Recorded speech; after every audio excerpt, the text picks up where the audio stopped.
astronauts return from the International Space Station for over 25 years. So we kind of know that that journey, how it affects the body. But yes, we're talking about humans returning from the moon for the first time since 1972. How is this different from your perspective? So it's different in one very significant respect.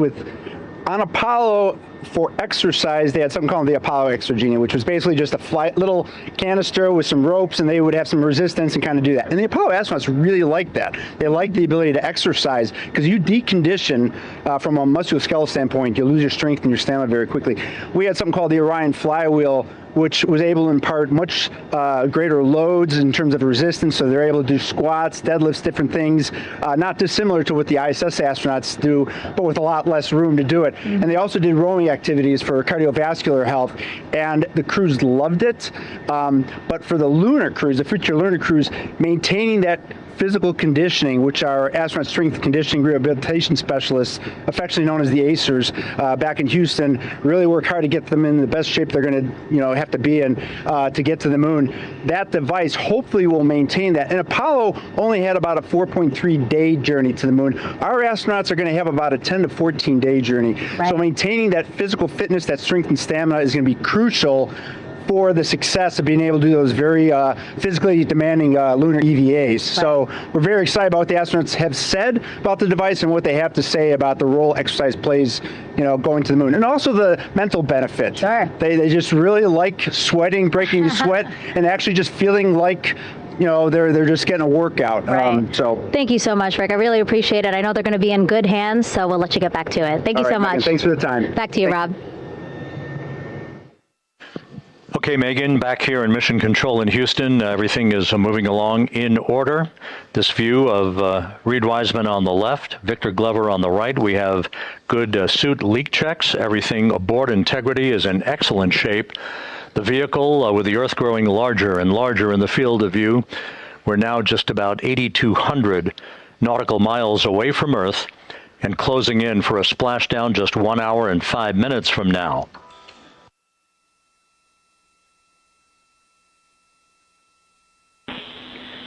Integrity, just under a minute till your GPS maneuver initiates, and both GPS units look eager to acquire.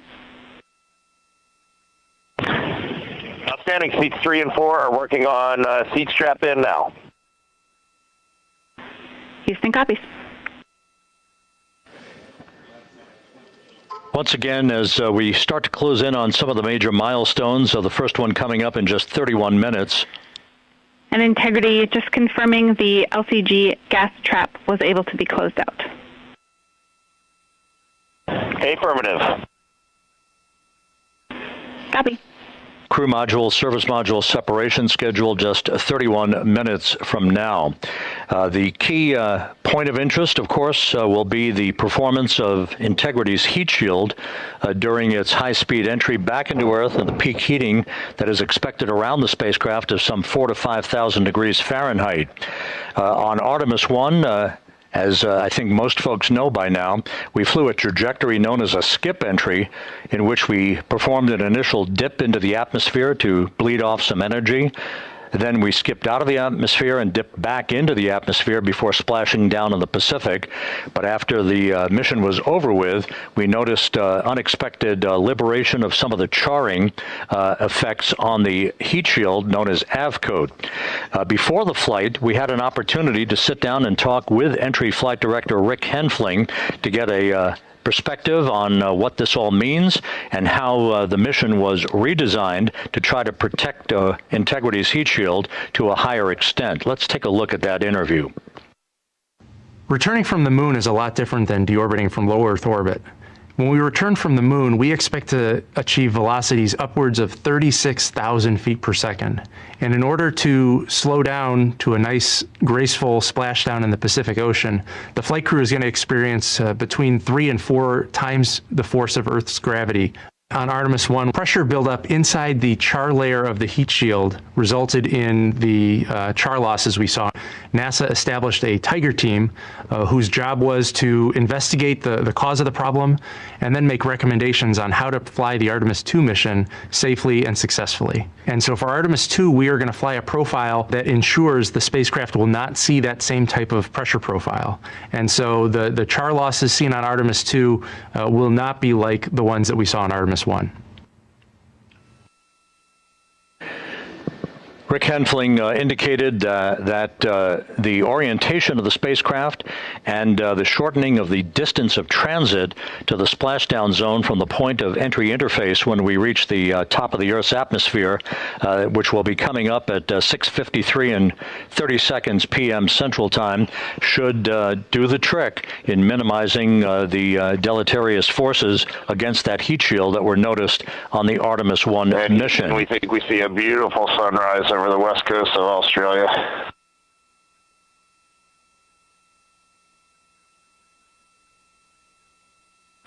We copy. Commander Reed Wiseman reveling in his final hour in space on this mission as Integrity is passing over the southwest coast of Australia now at an altitude of some 7,600 nautical miles. That will begin the southwest and northeasterly transit across the Pacific Ocean. Let's talk a little bit more about some of the highlights and some of the numbers associated with the points of interest here. We are 27 and a half minutes away from crew module, service module separation. That will be followed about 3.5 minutes later by the raised burn that we've discussed, a 19-second burn of Integrity's thrusters to fine-tune its angle of attack as it enters the Earth's atmosphere. Entry interface is scheduled 47.5 minutes from now. That's the point at which we will reach the top of the Earth's atmosphere, traveling about 34,882 feet per second at an altitude of 400,000 feet. Just 24 seconds after entry interface, we will begin a blackout period of 6 minutes in duration at 6:53 and 54 seconds p.m. Central Time. Now, right about 10 seconds after the blackout period begins, we are expected to reach peak speed,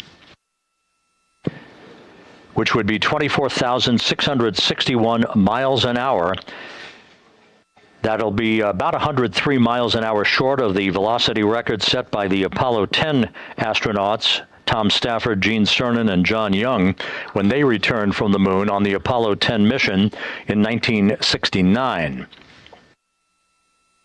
That blackout period is expected to last 6 minutes in duration. At 6:54 and 52 seconds p.m. Central Time, we'll reach our peak heating period of about 4,000 to 5,000 degrees while we're in a communications blackout from Integrity and its astronauts. That blackout should end at 6:59 and 55 seconds p.m. Central Time, at which point we expect to regain communications with the crew. Capcom Jackie Mahaffey here in the flight control room will be talking to the crew, calling them, and we'll await a response from the crew as they come out of that blackout period. And at that point, their altitude will be just 157,000 feet above the Earth, traveling at 13,000 feet per second, with a range to splashdown of just 147 nautical miles. From that point on, the next key series of events will be the deployment of a series of parachutes that we discussed before. First, the forward bay cover chute deploy that will pull the forward bay cover away from the top of Integrity, followed by drogue chute deploy, and then the main chute deploy that's expected at 7:04 and 44 seconds p.m. Central Time. That will begin the gentle descent of Integrity towards its splashdown at just a velocity of just 19 miles an hour, and that will begin the recovery operations that you just heard Megan Cruz discuss with her folks on the USS John Murtha. All of Integrity's systems in great shape. The crew is suited up. leak checks complete as we stand by for the next major milestone, which will be the crew module service module separation just 24.5 minutes from now.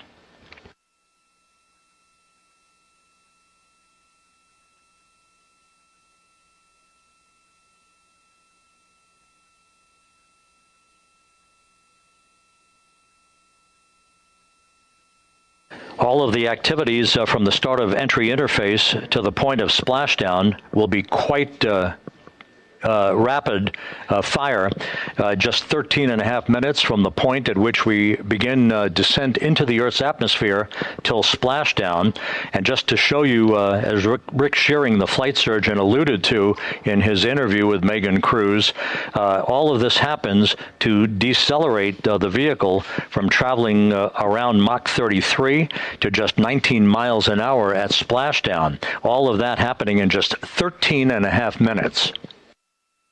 But the vehicle and the parachutes are all designed to support all of that, so we'll be standing by to report all that to you in sequential fashion as these milestones are ticked off and as we hear from the crew during its entry back into the Earth's atmosphere and ultimately when they emerge from the blackout period, and at that point we'll be just minutes away from splashdown.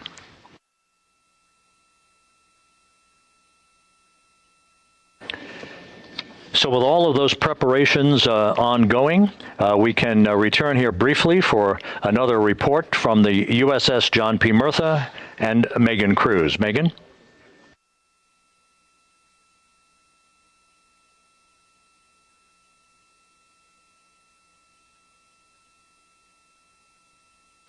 And we'll regain that communication with the USS John P. Murtha just momentarily.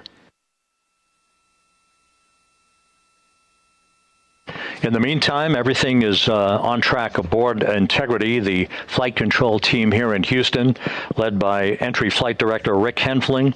The voice you will hear talking to the crew is that of Jackie Mahaffey. She will be reporting everything to the crew and receiving their reports as they enter the Earth's atmosphere for their 13.5-minute plunge back into the atmosphere for splashdown off the coast of San Diego. Now we have the ship back with us and Megan Cruz aboard the USS John P. Murtha. Megan? 11 balloon, right? We're 11 on that. Hey, Rob, yeah, the excitement is really building here on the ship. I'm watching right now one of the weather balloons being lofted up from the ship. Again, weather balloons, very important for us to make sure that we are tracking the right kind of weather and also the data that's needed for what's called our Sasquatch team. Again, it's a team out of NASA that basically makes sure that the debris that comes off of Orion, again, some of those pieces of the parachute system, make sure that they don't fall on us here in the sea, and also our aerial assets, our folks in helicopters. So watching that float away right now. But with me right now is Captain Eric Kenny.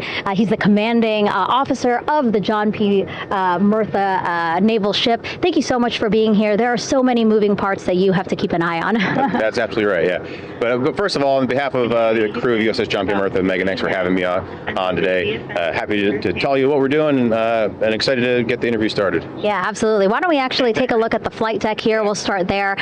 Basically, we also, while watching this weather balloon float away, we noticed all 4 helicopters leave the flight deck. We now have an empty flight deck. We had 2 imagery helos as well as the 2 crew helicopters that will go recover the crew. This is just one of the many things that, again, our ship of 550 people, it's something that you oversee as commanding officer. Yeah, absolutely. Every commanding officer, I would say really every naval service member, our priority is always safety. And as a commanding officer, I take that as one of my primary roles here on board. Mission accomplishment is important, safety always. So my day really has, I would say my message to the crew has sort of changed over the past 24 hours. As we're leading up to today, we've been building up the excitement and motivating the team for the training that we've executed. But really over the past 24 hours, now I'm trying to get us to slow down a little bit. Trust our training, right? Don't believe all the hype. Don't believe everything that's going on. Just let's trust what we've done to get to this point. And if we do that, we'll be successful today. And also part of the big success is obviously the coordination between NASA and the U.S. military. How does it feel being able to support the human space program we have? Yeah, I mean, since 1959 with Mercury, Gemini, Apollo, the history between NASA and the Navy has been in lockstep. But like any other skill, if you don't practice it regularly, that skill atrophies. So we've had a few decades off from that. But, over the past 4 or 5 years, really with this ship over the past year, we've constantly trained and working for this moment right here. Building up the hype, but to get to this point today, to be able to trust all the training we've done. We worked with, working with NASA, the Air Force, the medical team, dive team. You want to talk about high-performance organizations coming together, working in unison? We are seeing that here on board the USS John P. Murtha, and I can't be more proud of all the work everyone's doing. Yeah, you had some great words this morning saying just that, again, that it's really nice to see everybody working together and so excited. I mean, you just became the commanding officer of this ship back in February. How does it personally feel for you to be a part of this historic moment today? Is a pinnacle of any naval officer's career.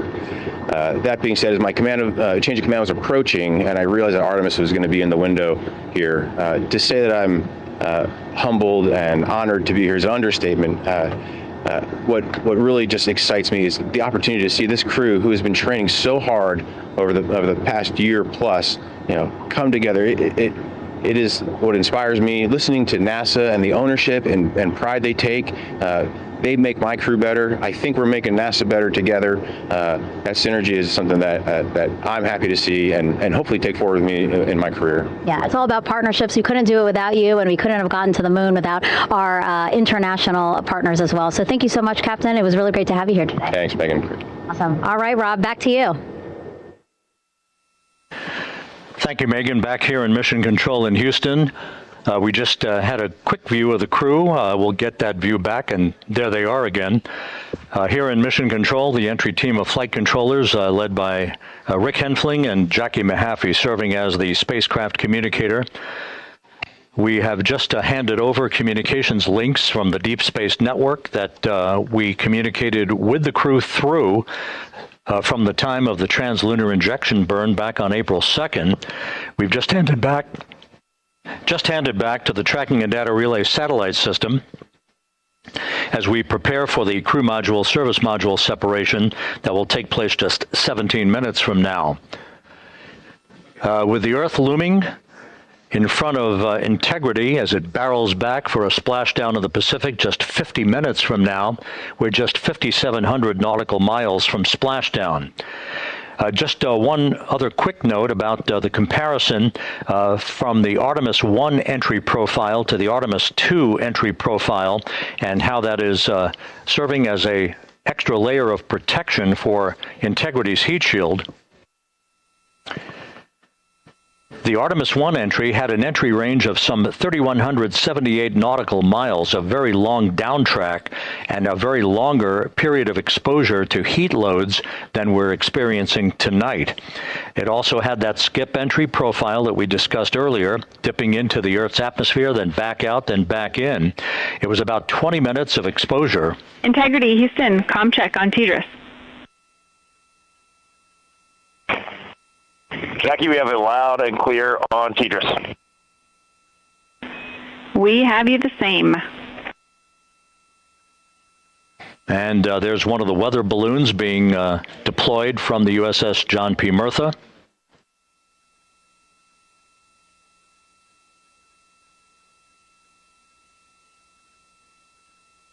So the Artemis 1 entry had the vehicle... The update on GPS, we haven't seen it track in yet.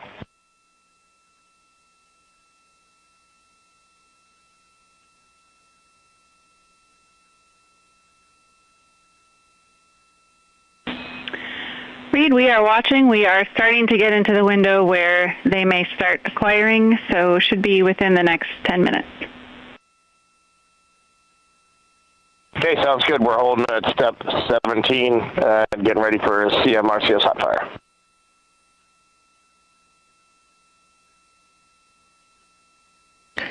And that exchange indicating that we are expecting to acquire data from the GPS system on board. That'll be a navigational tool that will basically tell Integrity's computers that they're on track down the center line of the corridor for the entry interface that will lead them to their splashdown point.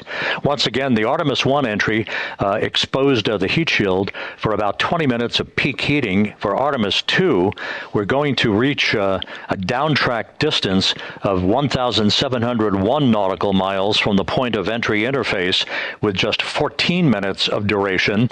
And it's basically a different angle of attack, a little bit steeper angle of attack that will protect the heat shield from excessive heat loads. So that is the difference between Artemis 1 and Artemis 2, all designed into this mission to gather data to protect the heat shield, since the Artemis 3 mission and beyond will have a different designed heat shield that will allow that skip entry type of profile to be resumed for all of the future missions coming back from the south pole of the moon when we initiate lunar landings. So we've handed over to the Tracking and Data Relay Satellite System. That's where we'll have communications for the rest of the flight. Just to give you some time hacks here, we're 13.5 minutes away from crew module, service module separation, and just 17 minutes away from the raise burn, that 19-second firing of the thrusters that will basically be the final fine-tuning of the angle of attack for Integrity as it enters the Earth's atmosphere.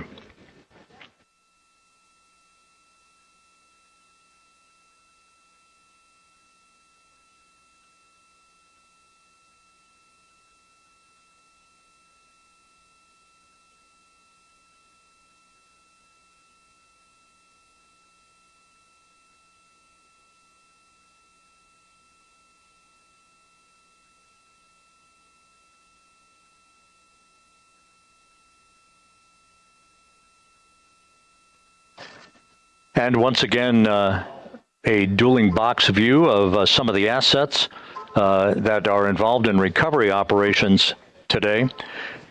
The Integrity, cabin configured, all crew suited and seated. Houston copies. That confirmation from Reed Wiseman aboard Integrity, as you see the assets being deployed to the splashdown zone. At the time of splashdown, we expect the John P. Murtha to be about 5 miles away from Integrity, keeping a safe distance until we are sure that the vehicle is in the water and upright, and that it is in a good configuration system-wide for the recovery teams to begin to approach the vehicle to erect that inflatable raft. 2 minutes to CM RCS warm-up hot fire. We're ready. That call from spacecraft communicator Jackie Mahaffey indicating that we're 2 minutes away from a quick burst of the reaction control system. Thrusters, that will be a hot fire test prior to the separation of the crew module from the service module. The European service module has performed flawlessly throughout this flight. Everything, all the burns that had been prescribed for that service module have been executed on time and without a problem. There is the European flight control room that has overseen the manufacturing, the design of the European service module. They deserve quite a bit of credit on this mission for not only propelling the Integrity and its astronauts toward the moon, but also conducting the fine-tuning of its trajectory to bring it to this point where we are dead spot on down the middle of the corridor trajectory-wise to bring Integrity down for its splashdown in the Pacific just 44 minutes from now.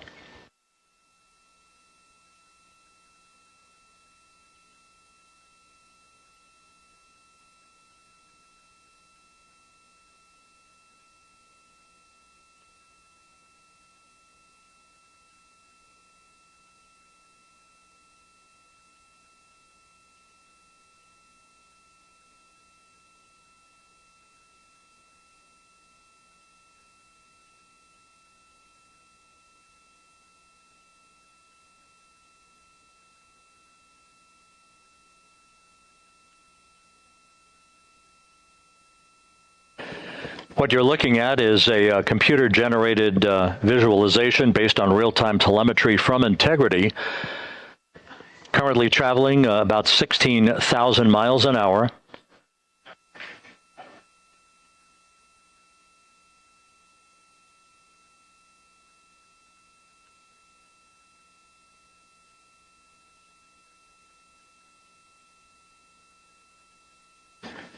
Integrity traveling about 16,000 miles an hour. For the prop cautions, we're taking a look. Copy that. Now just about 5,100 miles from Earth. Splashdown scheduled 43 minutes from now. We're just 9.5 minutes away from the crew module service module separation.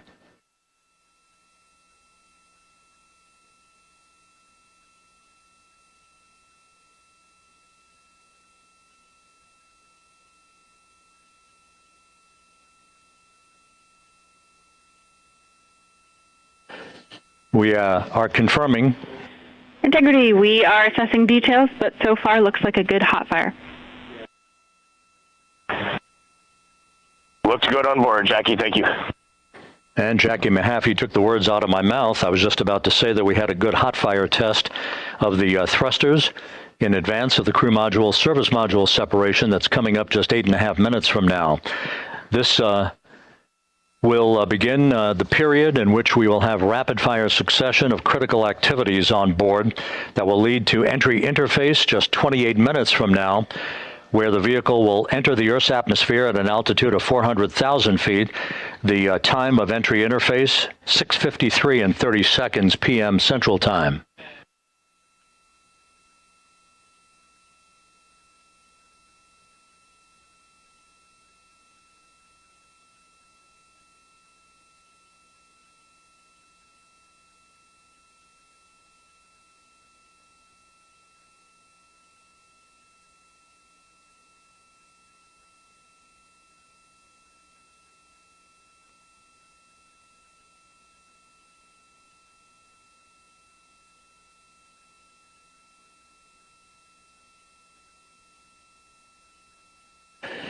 Integrity's astronauts were awakened at mid-morning to begin their entry preparations.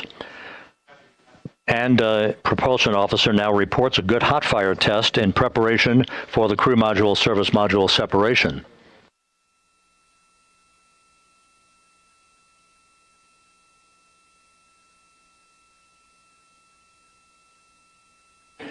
We're now inside 41 minutes until splashdown.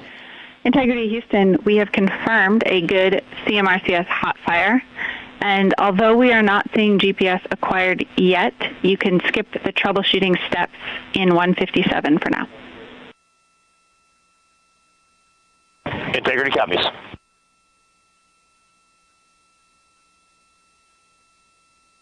That GPS discussion indicating that we will be acquiring navigational data for Integrity through the Global Positioning System equipment on board. We just don't have it yet, but we will. All of Integrity's systems are in great shape to support its high-speed entry into the Earth's atmosphere.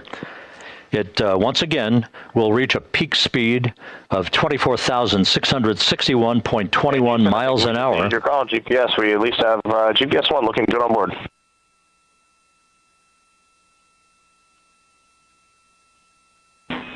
We are confirming.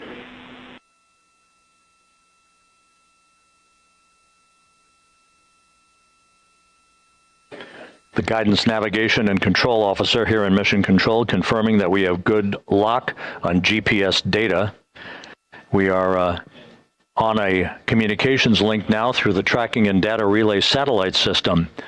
Now, following splashdown, we're going to lose that link and go to what's called a VLDR, a very low data rate communications link, so that we can talk to the crew inside Integrity as they are on the water. Integrity, confirm we do see good GPS. We do too, especially GPS 1 is accepting in nav channels 1 and 3. That GPS data is basically telling Integrity's onboard computers its position relative to the Earth, but its trajectory and its orientation according to flight dynamics and the guidance, navigation, and control officer is spot on. We have now armed the pyros for the crew module service module separation coming up less than 5 minutes from now.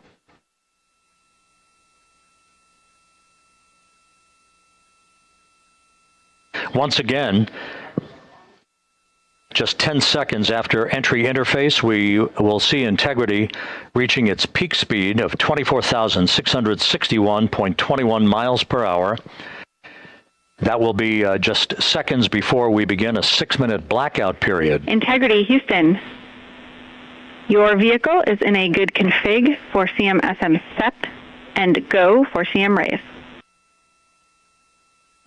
Houston, we see the same on board and copy go for CM raise.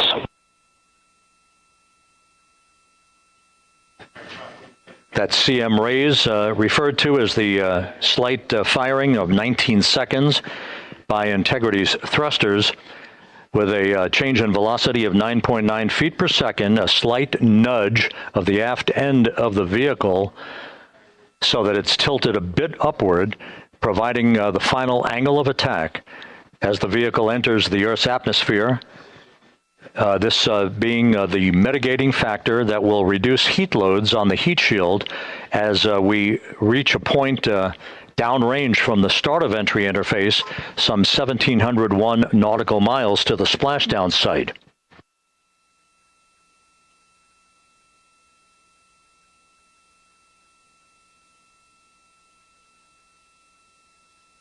Integrity systems in excellent shape. We are currently 3,300 nautical miles left in this mission. Splashdown scheduled 36 minutes, 39 seconds from now.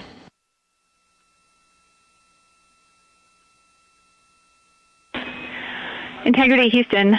For the 2 enabled prop cautions, what happened is while the thrusters were firing, multiple pressure sensors on each of the strings diverged a bit from each other. Those limits look to be set pretty tight. We think it could happen again when the thrusters fire in the future, so we are going to suppress those messages. We concur with suppress, not inhibit. Thank you. That exchange between Jackie Mahaffey, our Capcom for tonight, and Reed Wiseman aboard Integrity, indicating basically to ignore sensor data. All of Integrity's systems are in good shape.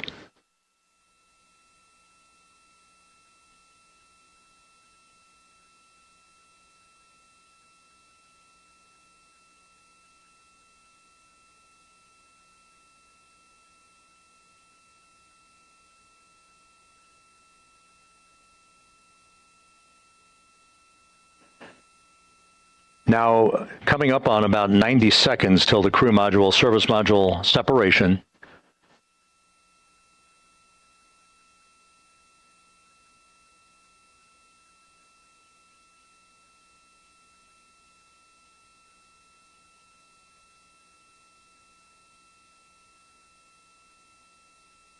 All quiet here in Mission Control as we enter the most critical phase of the completion of this flight. All of the preparatory activities leading up to the vehicle entering the Earth's atmosphere just 21 minutes from now.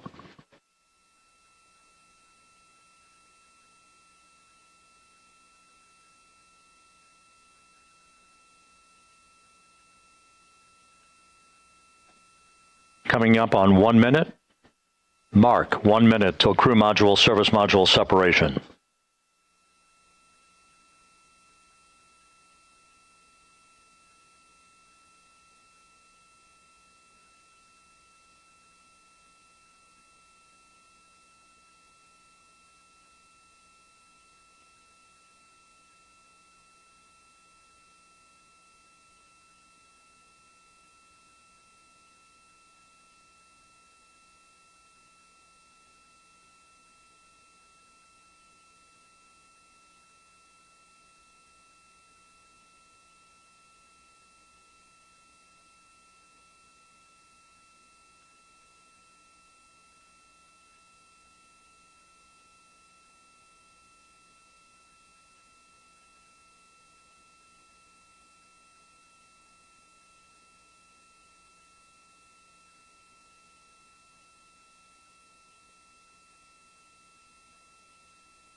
And we have confirmation of crew module, service module separation, and a great view, albeit momentarily.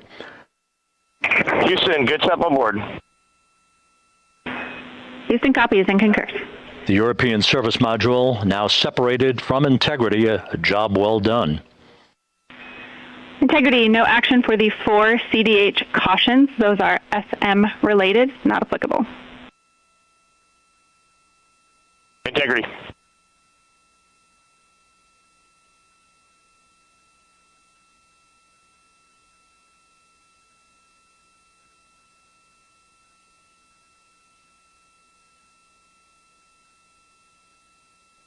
So, with Integrity now flying free on its own for the remaining 32 minutes of this mission, next up, the raise burn, a 19-second firing of Integrity's thrusters. Good GPS 2.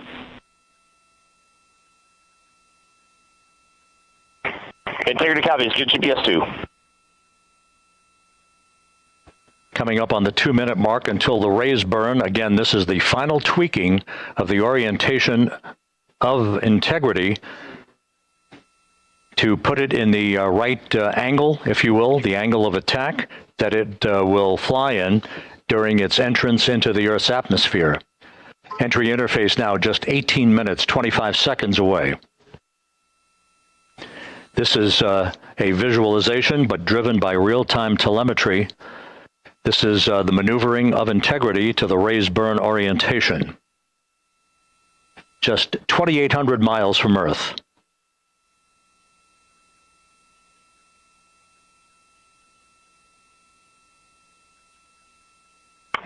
Houston, we got a great view of the European service module out the window with the sun hitting the side and the solar rays and the NASA worm right there. It's a beautiful looking machine. Roger.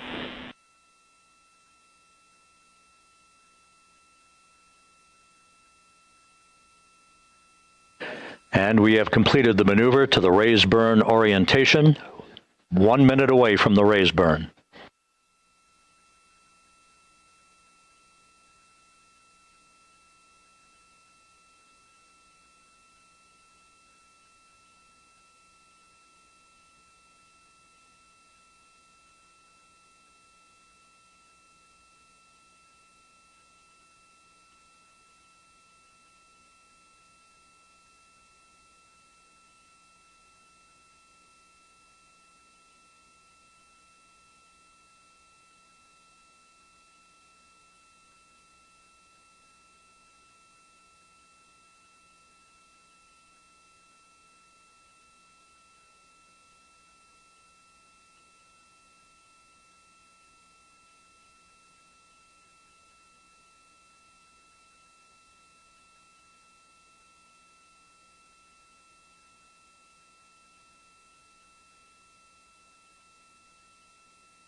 And the crew module raise burn is underway, a 19-second firing of the thrusters, and we have a completion of the burn.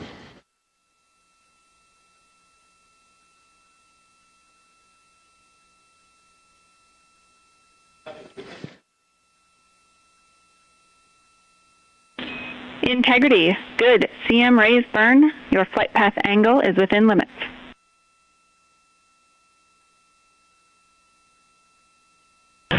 Integrity copies. Looks good on board, Jackie. So the final maneuver is now complete. Our trajectory for a splashdown in the Pacific 29 minutes from now is set and will not be amended any further. And we have the right angle of attack to mitigate any excessive heat loads on the vehicle during entry interface. Integrity, Houston, a heads up about comm coverage. When you perform the 180 roll, for the first minute or so in that attitude, we expect about a minute LOS. We copy.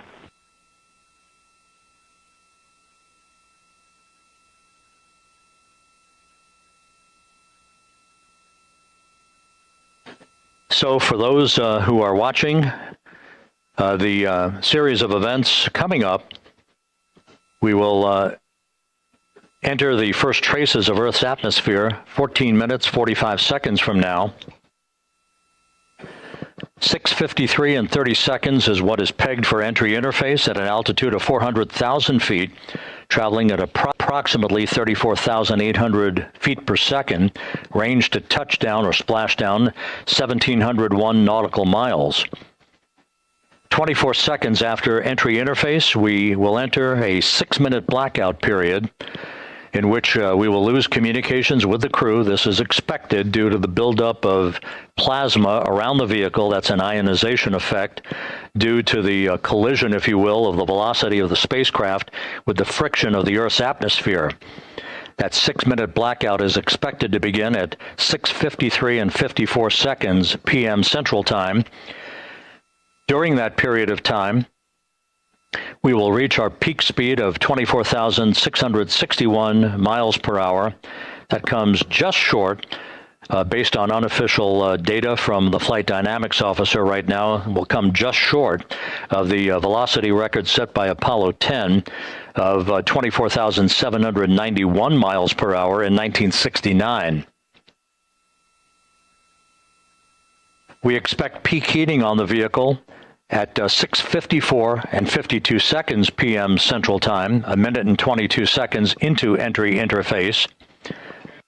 At that point, we will be just 204,000 feet above the Earth, traveling at 33,000 feet per second.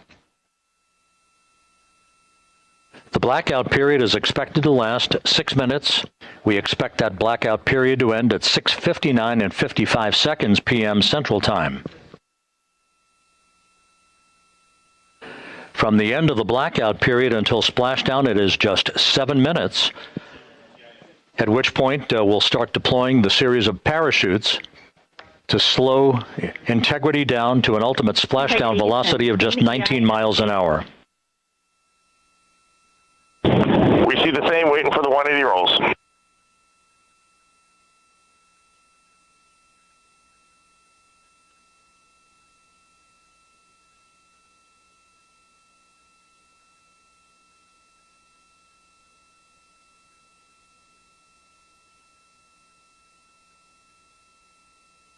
The parachute deployment sequence, once again, will come in several segments, but in rapid fire succession. And we have a great view of the moon out window, too.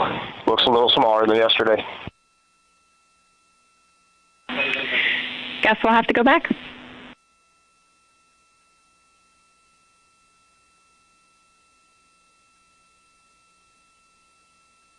Reed Wiseman and Jackie Mahaffey exchanging discussion on a view of the moon that Integrity's astronauts are seeing in the final minutes of this mission that will be completed with splashdown just 25 minutes from now. 3 forward bay cover parachutes will be used to pull the forward bay cover off the top of the vehicle. Then 2 drogue parachutes will be deployed to slow and stabilize the crew module during its descent, followed by 3 pilot parachutes that will lift and deploy the main parachutes from the forward bay. The final sequence will have 3 main parachutes deployed. These will be 116 feet in diameter, each main parachute approximately 265 feet long when reefed. The parachutes will ultimately slow Integrity down from its peak speed of almost 33 times the speed of sound to a gentle 19 miles an hour at splashdown.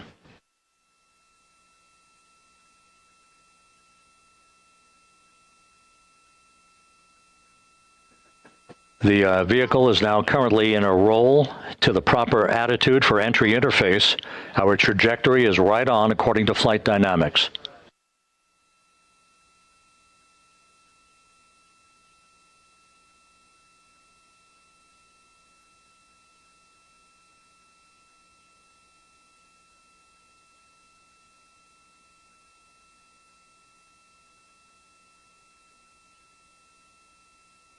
Integrity is on a trajectory from southwest and northeast across the Pacific Ocean, descending at a rate of 15,000 feet per second.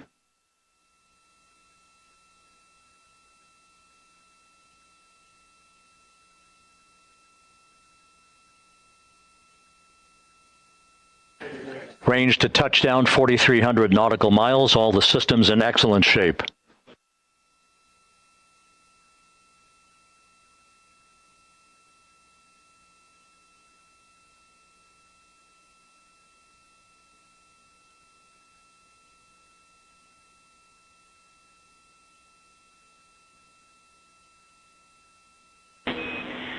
Integrity, Orion in the EI roll 180 attitude.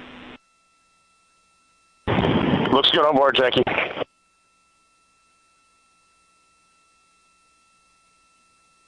This view out of one of Integrity's windows. We had a call for 3 good barrows. Those are barometric pressure sensors that feed altitude and rate of descent information to Integrity's computers that will trigger the parachute deployment sequence. We are less than 9 minutes away from entry interface, 22 minutes from splashdown.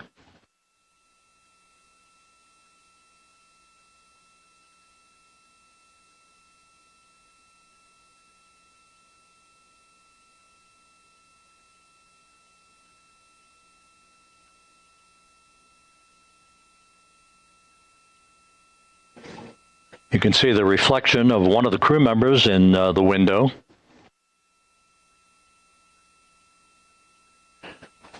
Out in the Pacific, the weather conditions remain go.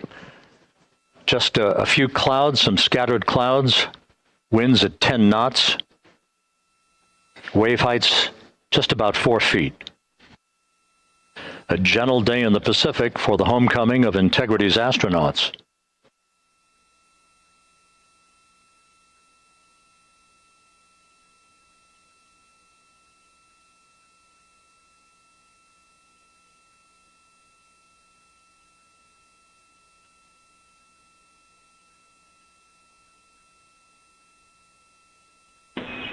Integrity back in EI attitude.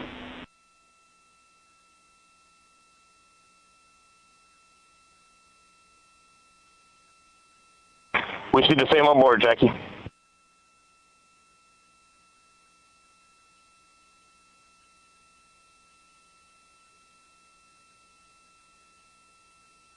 Houston, purge is complete. Crew and vehicle are configured for entry. Houston copies.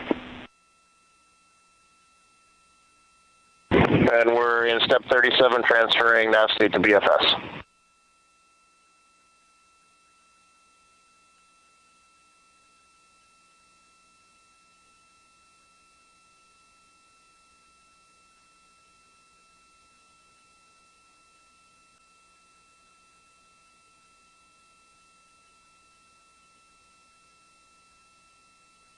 And Houston, in instruction 509, we are not below 0.2.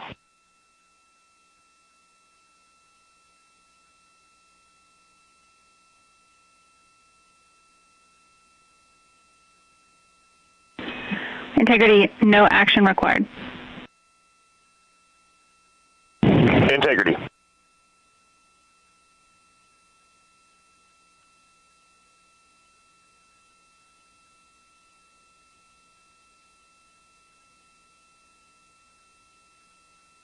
Now 6 minutes away from entry interface.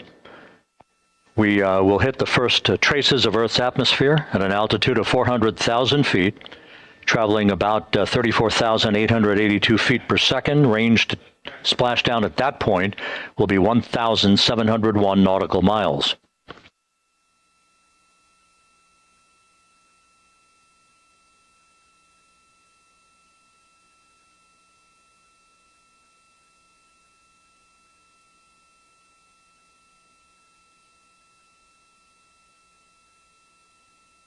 And once again, just a reminder, some 24 seconds after entry interface, we do expect to lose communications with the vehicle and the crew during a 6-minute blackout period when a plasma shield will build up around the spacecraft due to the ionization, due to heating effects.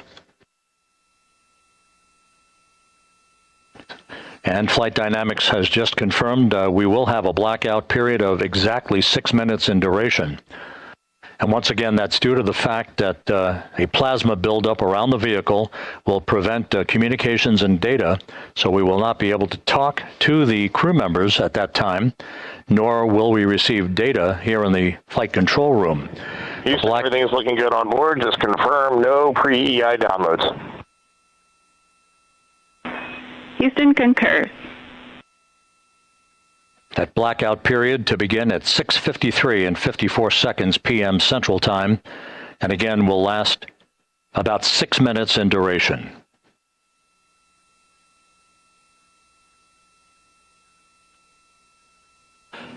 We're 4 minutes away from entry interface.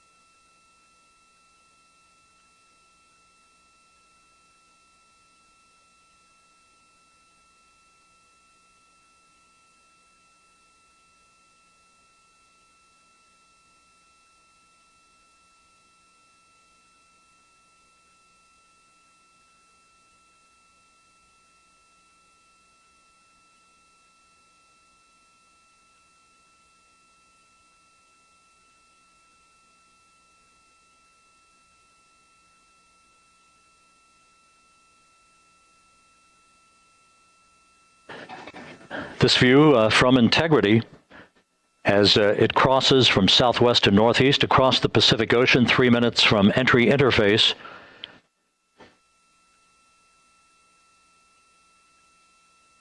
"16.5 minutes till splashdown."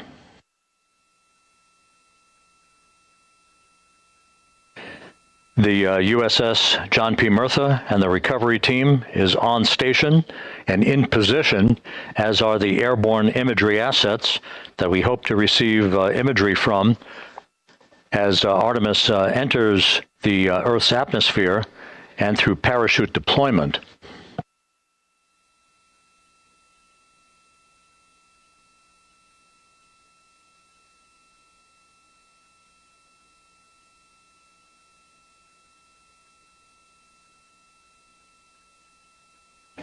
All of Integrity's systems are in great shape. The crew is ready to complete its mission just 15.5 minutes from now. All of the activities today have gone off in perfect fashion. No issues with the vehicle, no issues with the crew. And the weather at the splashdown site is go.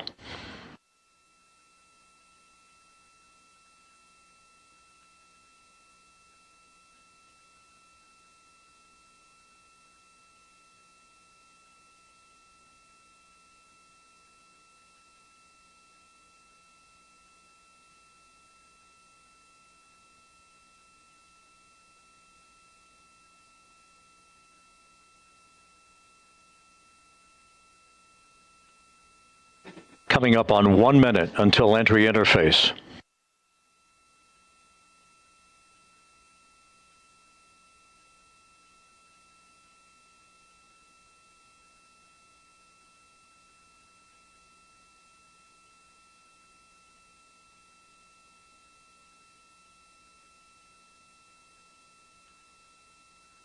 Mark 1 minute until entry interface. 1 minute, 20 seconds until the expected start of our 6-minute blackout. Integrity, 1 minute to a 6-minute blackout. Integrity.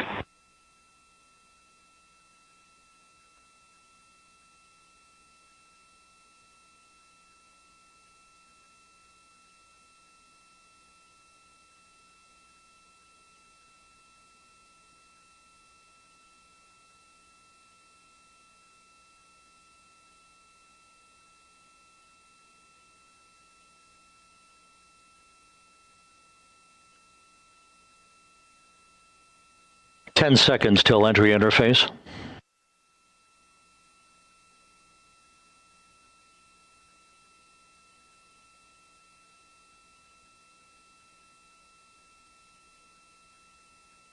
And we have crossed the threshold, now entering the Earth's atmosphere. We're at 400,000 feet, traveling 34,800 feet per second.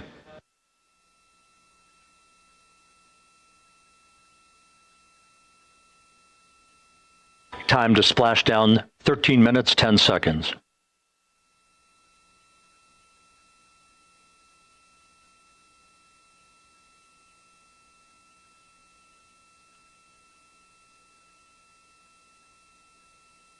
And as predicted, we've entered our communications blackout. This will be a 6-minute blackout period. No voice, no data from the crew.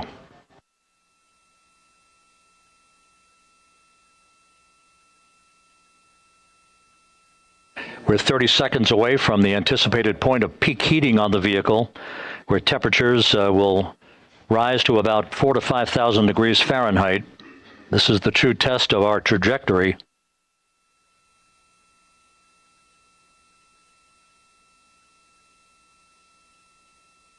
And from the G5 aircraft in the vicinity of the splashdown zone, this view of integrity.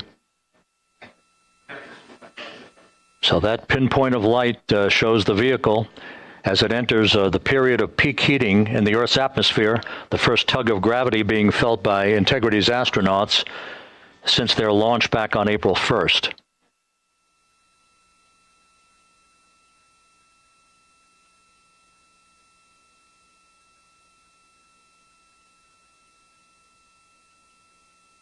Four and a half minutes until the end of the blackout period.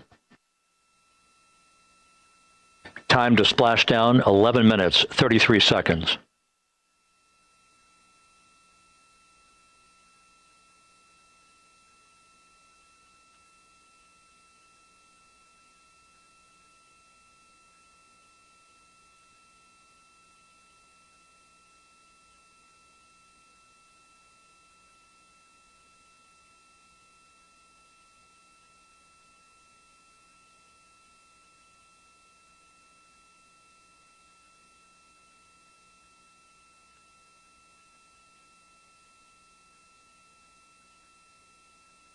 The landing and support officer reports that the P3 has acquisition on Integrity.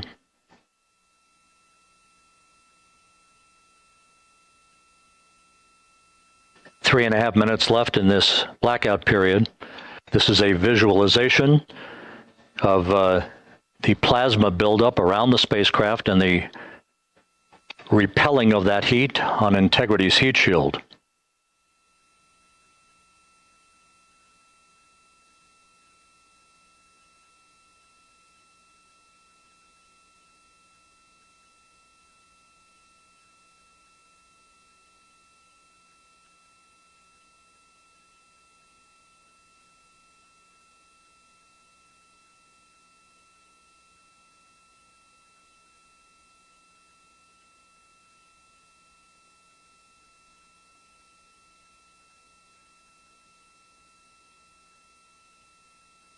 Flight Dynamics reports that airborne assets in the vicinity of the splashdown zone do have a visual on Integrity. Still 2 minutes and 40 seconds left in our blackout period.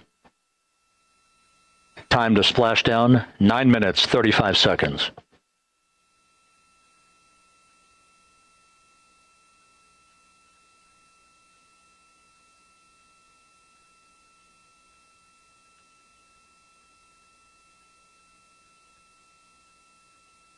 Multiple airborne assets as part of the recovery team all have visuals on Integrity.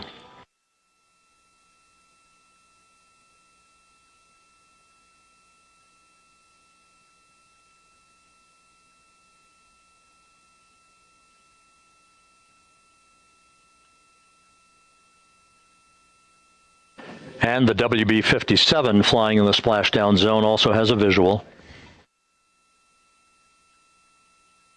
And the Navy helos also have visuals.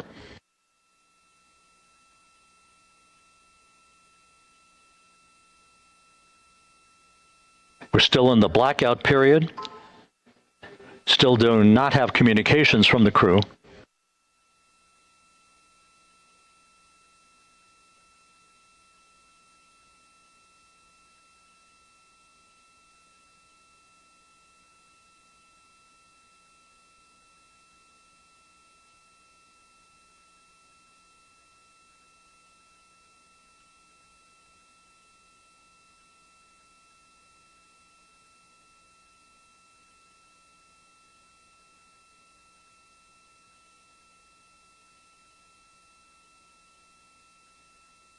We're standing by for communications from the crew.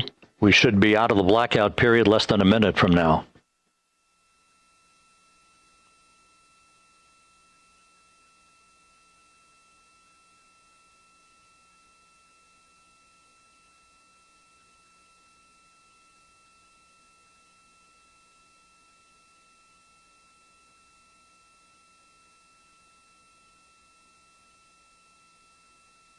We are now processing data from integrity.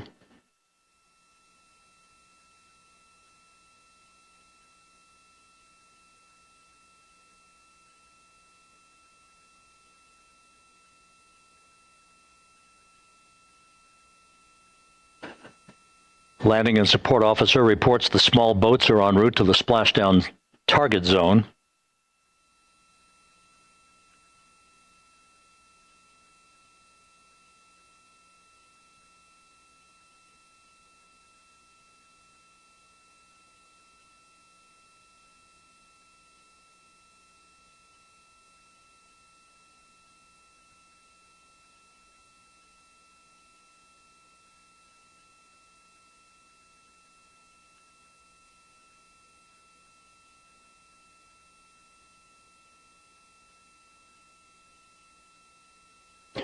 Passing through 150,000 feet, our trajectory is perfect.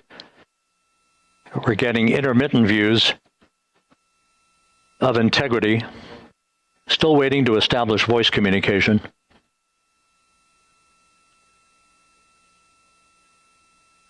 Integrity, Houston, comm check, post-blackout. Houston, Integrity, we have you loud and clear.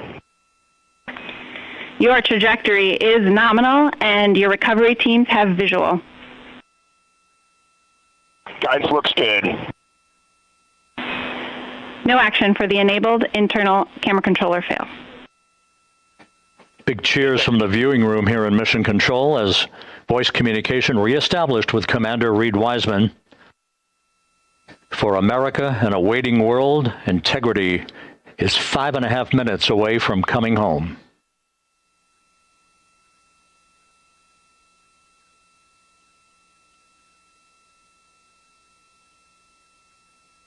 Passing 100,000 feet now. Range to splashdown 19 nautical miles.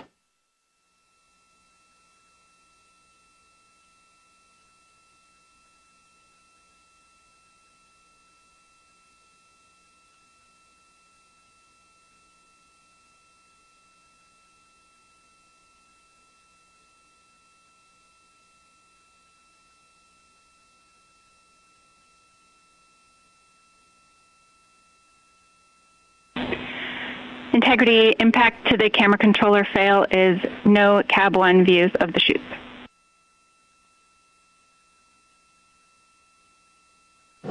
Integrity. We're processing good data through the GPS system. A good view of Integrity, time to splashdown 4.5 minutes.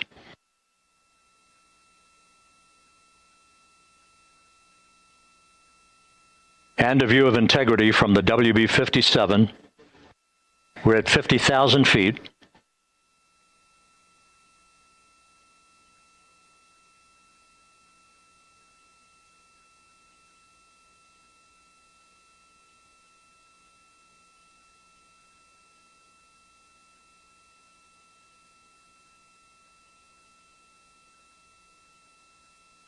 The pyros are armed for forward bay cover jettison.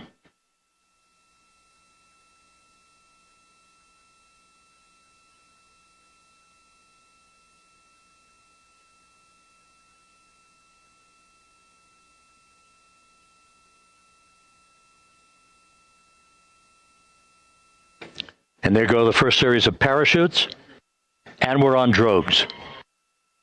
And Houston, we're visual 2 drogues out the window. 2 good drogue chutes. Next up. We copy, we see them. Next up, the deployment of pilot parachutes that will pull the main chutes out. Time to splash down 3 minutes and 10 seconds.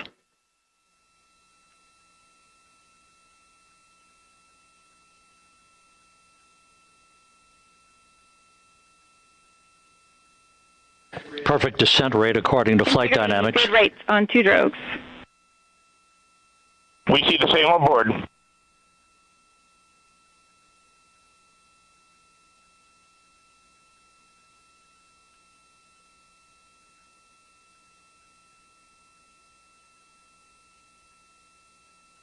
Passing through 10,000 feet, still on drogues.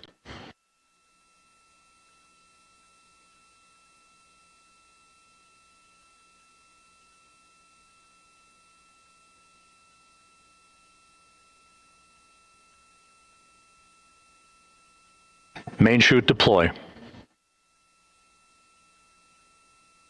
We're at 5,000 feet.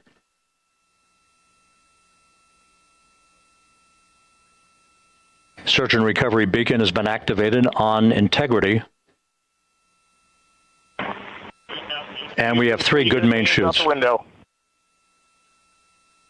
Good 3 main chutes, good reefing, good descent rate. Good rates, and we see 3 good-looking parachutes.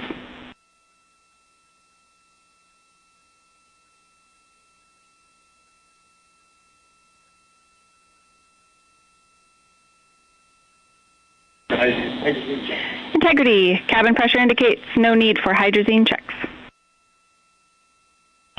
Integrity copies. This is a perfect descent for integrity. Its crew sounding hale and hearty on board. Time to splash down 1 minute, 15 seconds.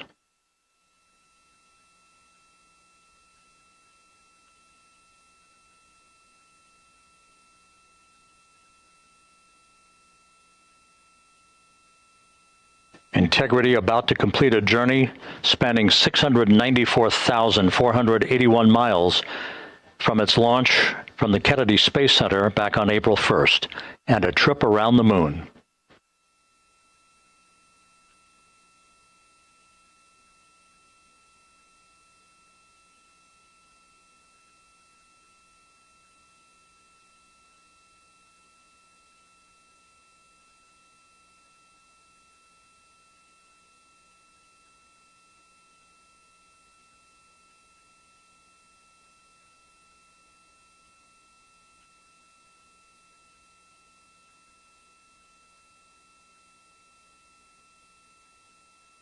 Passing through 1,000 feet.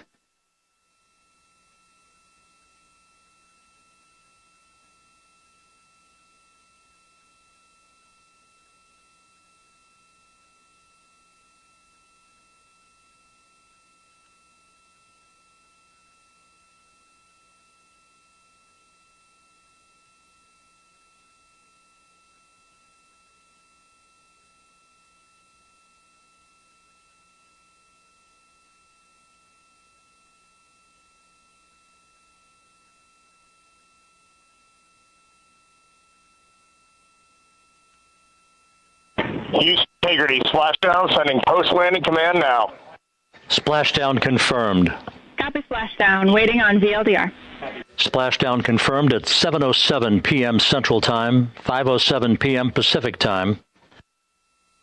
From the pages of Jules Verne to a modern-day mission to the moon, a new chapter of the exploration of our celestial neighbor is complete. Integrity's astronauts back on Earth.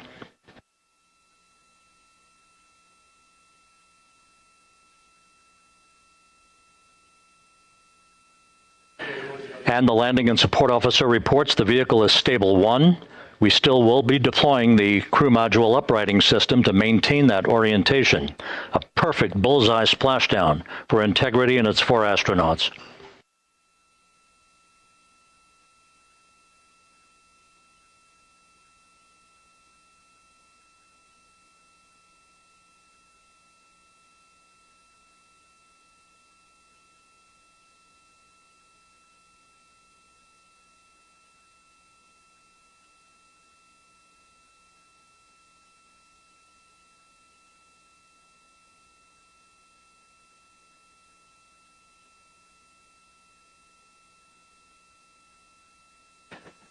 The unofficial splashdown time, 7:07 and 47 seconds p.m. Central Time. We'll get that refined for you.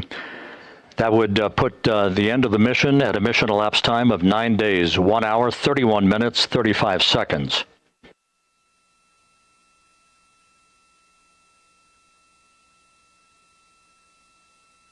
And we're configuring for very low data rate.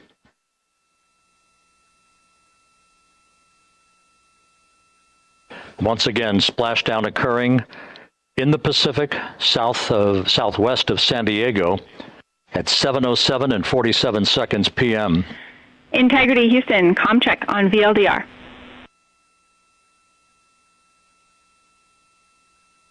Houston, we have you loud and clear on VLDR. How us? We have you the same. We'll meet you over in post landing. Perfect communications established. A journey. We are stable 1, 4 green crew members. Houston copies all. Reed Wiseman reporting 4 green crew members. That is not their complexion. That is the fact that they're in great condition. That's what that means. So stable 1, upright. The crew module uprighting system is being deployed. The 5 airbags being inflated through helium to maintain the upright configuration for the vehicle. This was a textbook entry and a textbook touchdown for integrity. Reed Wiseman, Victor Glover, Christina Cook, and Jeremy Hansen back on Earth after a journey around the moon.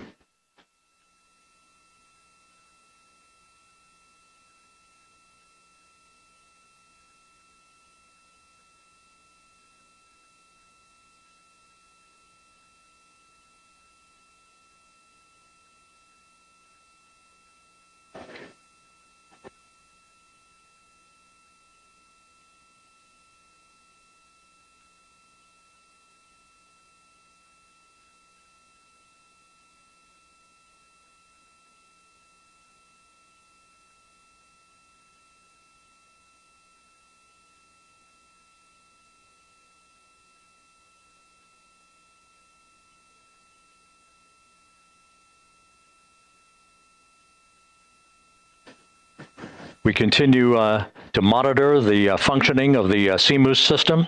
The airbags are being inflated to maintain a stable 1 or upright configuration. And there's a good view from one of the naval helicopters hovering overhead. Reed Wiseman reporting 4 green crew members, meaning they're all in excellent shape.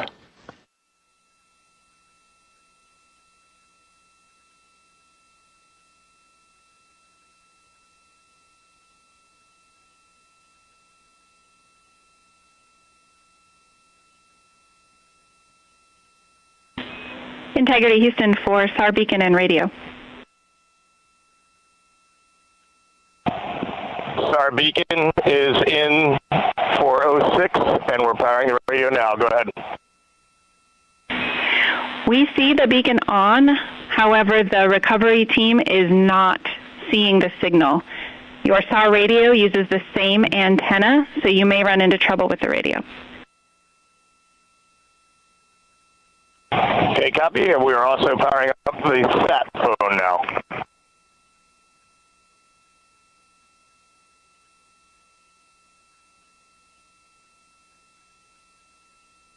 So integrity is in great shape. And as the crew continues its post-splashdown timelined activities on board, Reed Wiseman once again reporting that all 4 crew members are in excellent shape.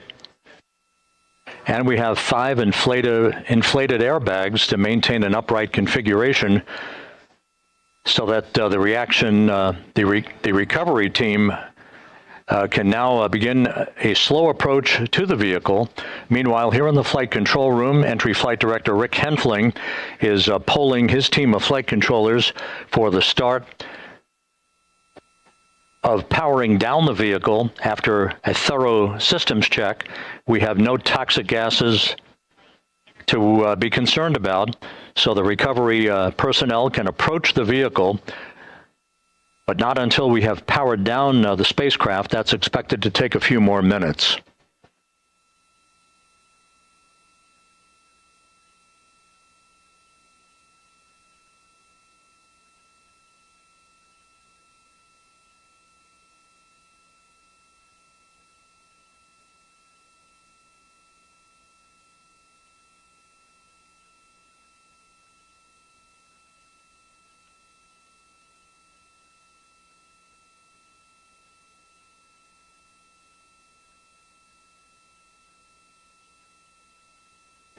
Integrity back on Earth following its historic flyby of the moon.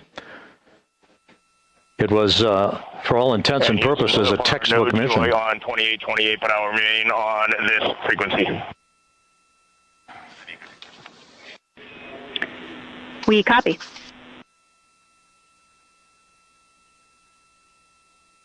Reed Wiseman indicating some trouble with the SARSAT phone on board, but that's not an issue. What is more important is that the vehicle is solid.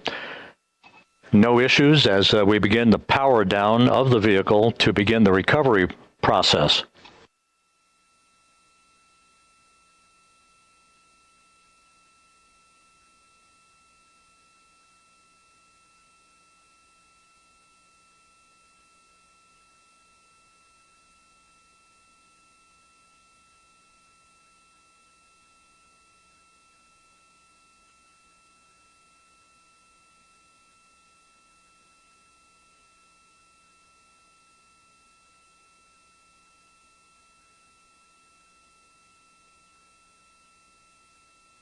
The propulsion officer here in Mission Control reports that we have safed the prop system on Integrity.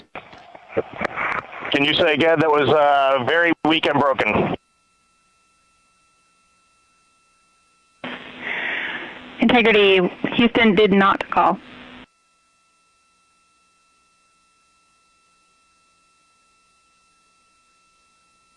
Copy that, Houston. It might have been on the SAR radio. Stand by.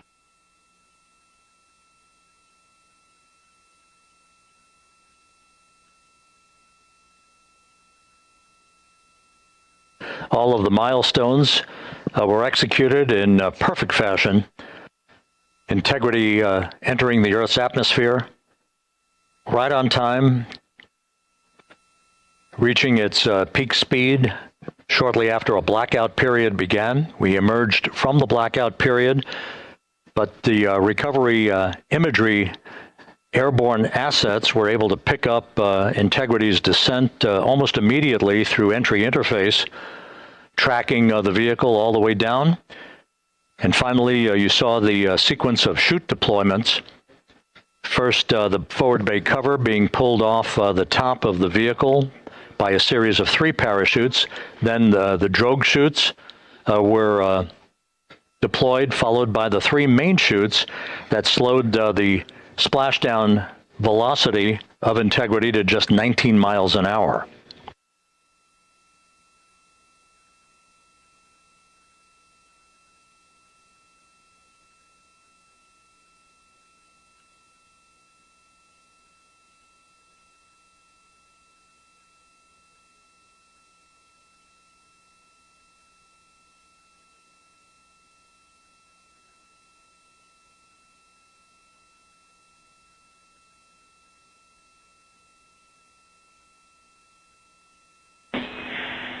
Integrity, Houston, with no joy on SAR and SAT phone, we'd like you to command an additional 15 minutes for a total of 30-minute power down delay.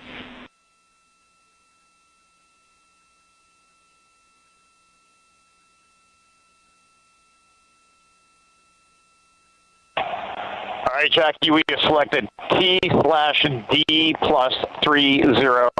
No joy on SAR radio or SAT phone. And stand by, we have the master diver on SAR radio. Please hold comms. Hey, Lily. Excuse me. Hey, Jackie, we just got the master diver on SAR.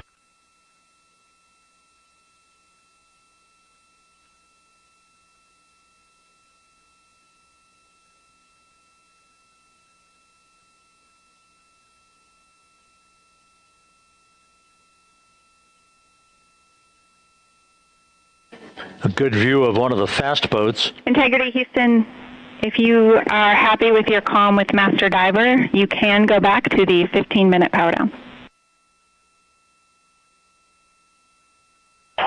Okay, stand by. Yeah, we'll confirm here in a second. The crew on board Integrity coordinating with the flight control team in Houston here in Mission Control on the timing of the power down of the vehicle, which will be the precursor to the recovery teams approaching the spacecraft. There are no issues with integrity. We've had a bit of broken capability in establishing a SARSAT or satellite phone communications capability between the crew on board Integrity and the recovery team. That will get sorted out here shortly. There's plenty of cooling on board Integrity, so there's no rush to begin the power down. To call you on the sat phone and not getting an answer there either. Concur. We haven't had anything come through.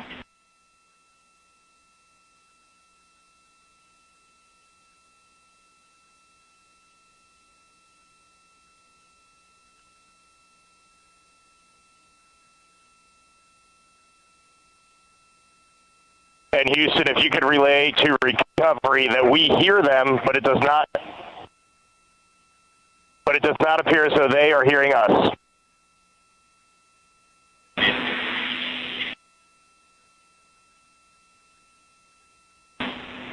Houston copies, and Reed, just to confirm, you are pushing the PTT on the radio.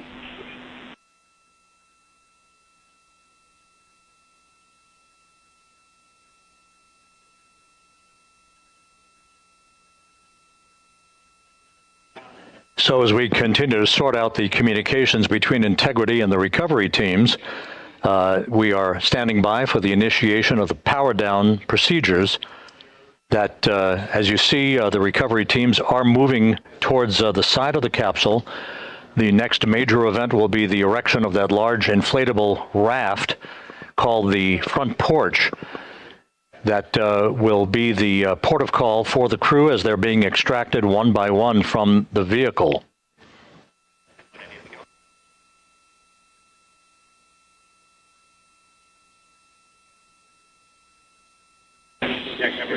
Integrity, Houston, for sat phone, we are going to attempt to call you.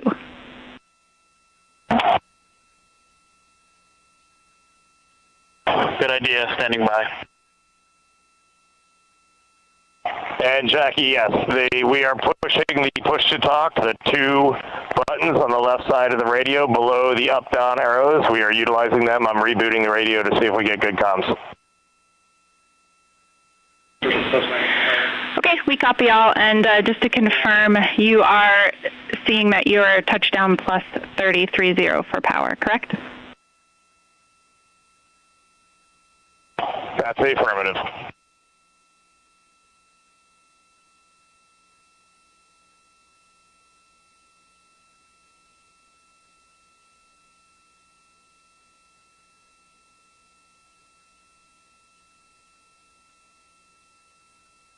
We are trying a backdoor approach to have mission control here call the crew on their satellite phone. This is all part of the coordination for the power down of the vehicle that will initiate the actual recovery operation. The first boats with the Navy divers on board are standing by, waiting to close in on Integrity to begin the process of erecting the large inflatable raft. That's called the front porch. That will be where the astronauts are extracted from so that they can have a few minutes to get their land legs back before they're hoisted aboard the Navy helicopters for the flight back to the deck of the USS John P. Murtha. Cannot reply.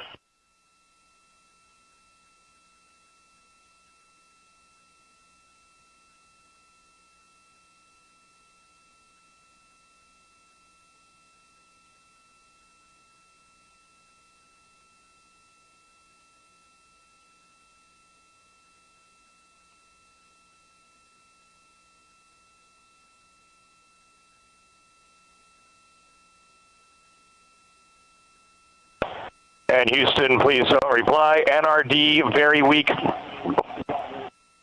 but readable. Master diver, we can hear, but they cannot hear us.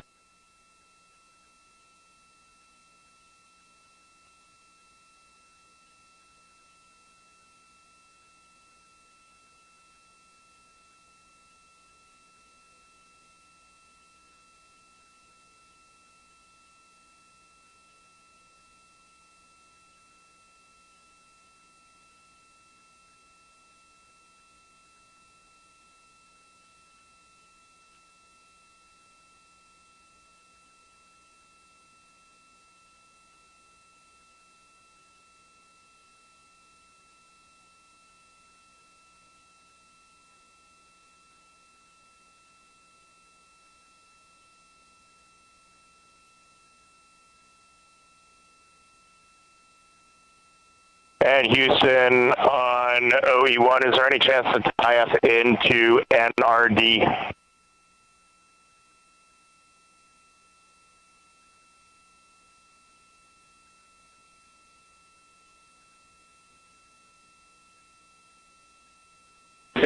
Checking.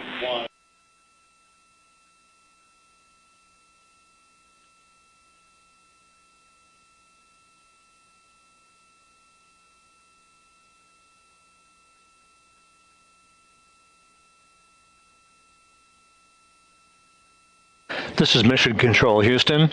While we stand by for the establishment of communications between Integrity and the recovery team that is basically standing by very close to the spacecraft, we're going to go to the deck of the USS John P. Murtha, where Megan Cruz is standing by with Administrator Jared Isaacman.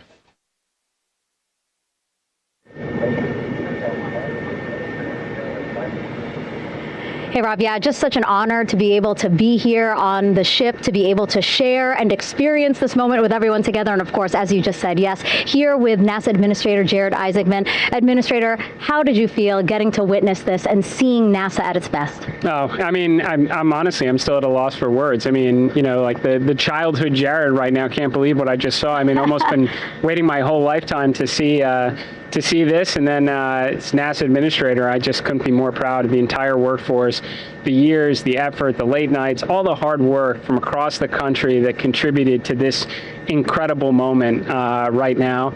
And yeah, incredibly grateful too for our teams here on the John P. Murtha right now. Yeah, look at them behind us here. Got everybody. Hey, what do you guys think? We just brought some astronauts back from the moon, huh? Unbelievable. Thank you. Yeah, so grateful to the Navy, the sailors that are here, the NASA teams. I mean, this is a joint effort that's on their way right now. These recovery forces are getting out to our Orion spacecraft, to Integrity, get our astronauts back on the ship safely. Yeah, and this is not just an accomplishment for NASA. This is an accomplishment for humanity. Again, a historic mission to the moon and back. How does this make you feel, and what do you hope people take away from this? Well, I'll tell you, you know, I think about the crew members that we've all had an opportunity to observe over the last 10 days, right? I mean, they're absolutely professional astronauts. I mean, wonderful communicators, almost poets. But then I think these were the ambassadors from humanity to the stars that we sent out there right now. And I can't imagine a better crew than the Artemis II crew that just completed a perfect mission right now. So yes, it's a huge moment for everybody, right? I mean, we are back in the business of sending astronauts to the moon, bringing them back safely, and to set up for a series more. I mean, this is not a once in a lifetime, which you hear sometimes around here. It's like, this was a once in a lifetime. No, it's not. This is just the beginning. We are going to get back into doing this with frequency, sending missions to the moon until we land on it in 2028 and start building our base. Yeah, are we going to build on the momentum for Artemis 3? I mean, it's just around the corner. Absolutely. So, I mean, that's, you know, part of me too. I can't wait to get the crew off of Integrity right now, but also getting Integrity back on this ship so we can start taking a look at it, because all that data is so precious to us right now. I mean, we are going to definitely want to take a good look at the thermal protection system. We're going to want to download all the data they couldn't transmit back to us and use that to inform Artemis 3. But we're already making progress, right? You had SRB segments already showing up at KSC. Core stage for Artemis 3 is rolling out on April 20th. We're getting Mobile Launcher 1 back in vehicle assembly building. So yes, there is a lot to celebrate right now on a mission well accomplished for Artemis 2, and at the same time, we got to start getting ready for 3. Amazing. And last question, you know, for people who joined us for all 10 days to see what we can accomplish together with our international partners, what do you think about the fact that we're going to keep doing this more and more and more?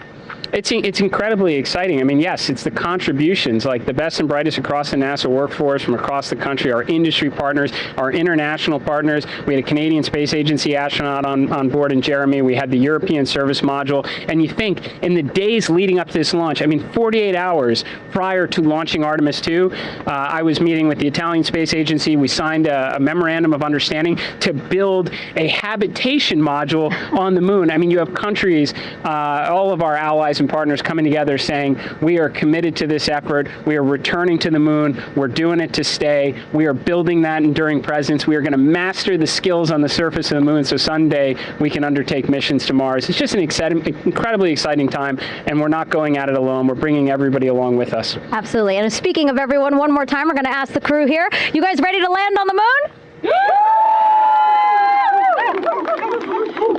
Awesome. I love that. Okay, well, thank you so much, Administrator. Appreciate you being here. We're, of course, going to stay on to watch the crew get extracted from Orion, so stay tuned, and we'll see you back here shortly.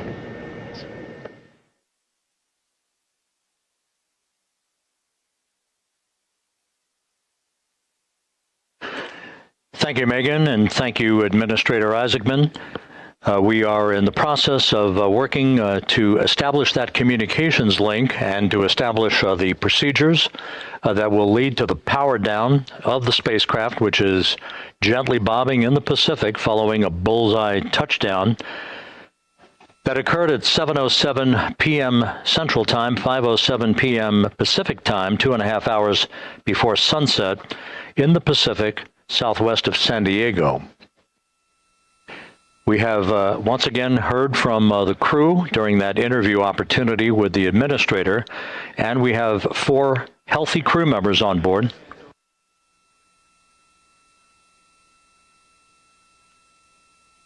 We now have confirmation that the vehicle has been powered down as per the procedures. So we have vehicle powered down, and the flight control team here in Houston, Flight Director Rick Henfling, has handed over mission authority to the Exploration Ground Systems team out in the Pacific. Now, we will physically not get off console with this team until the crew has been extracted into the front porch, that inflatable raft that will be erected along the side hatch of Integrity. So we're standing by for that in the next step in the recovery procedures. But everything is in great shape, and we have 4 healthy crew members on board the vehicle.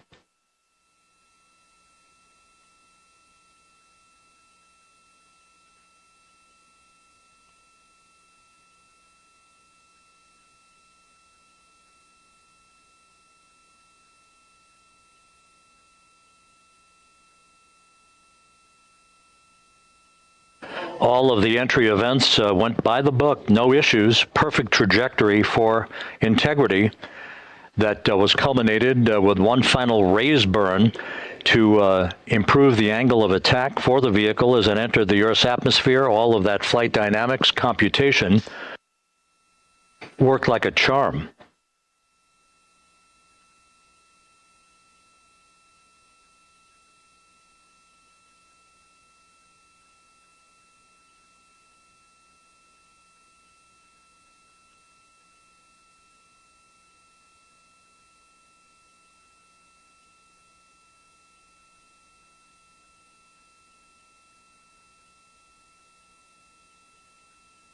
So we are standing by for the recovery team to approach Integrity and begin the process of erecting that inflatable raft called the front porch, which will see the crew members be extracted from the hatch of Orion into that inflatable raft before they're hoisted aboard 2 Navy helicopters in a variety of different configurations. Each crew member will be hoisted in sequential fashion, in alternating fashion, 2 crew members for each helicopter before they turn around to head back to the John P. Murtha. Once on the deck of the ship, they'll be brought into medical bay for comprehensive medical exams. But Reed Wiseman has reported several times that the crew is in excellent shape.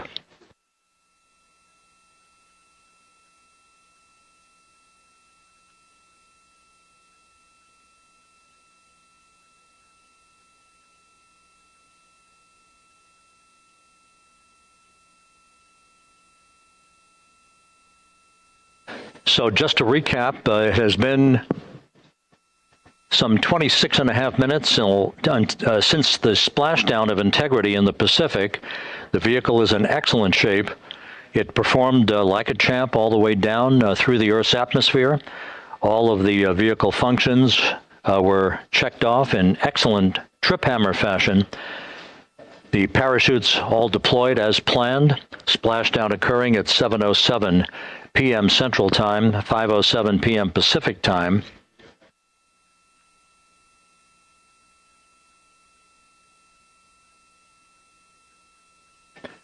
And after a bit of a tussle to try to establish a communications link with the recovery team, we were finally able to run through the procedures for the powering down of the vehicle.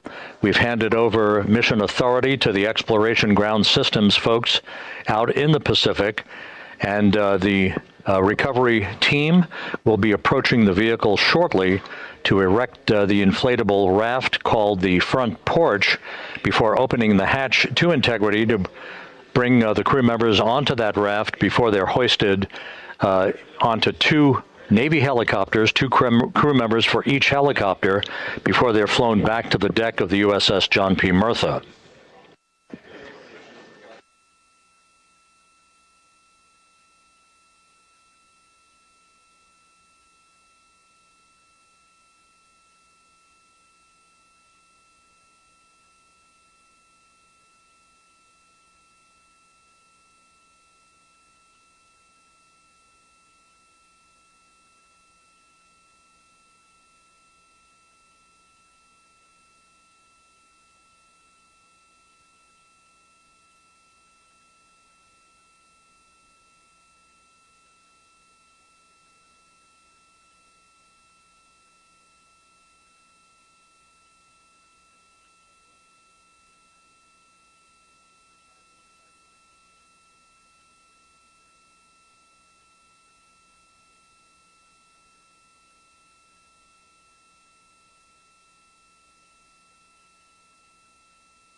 This is Mission Control Houston. After talking to the flight dynamics folks, we have a bit of a refinement on the splashdown time for you.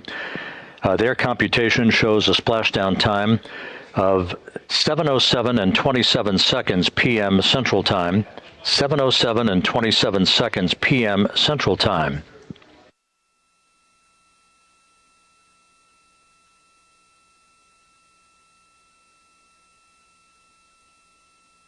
That would equate to a mission elapsed time of 9 days, 1 hour, 32 minutes, and 15 seconds.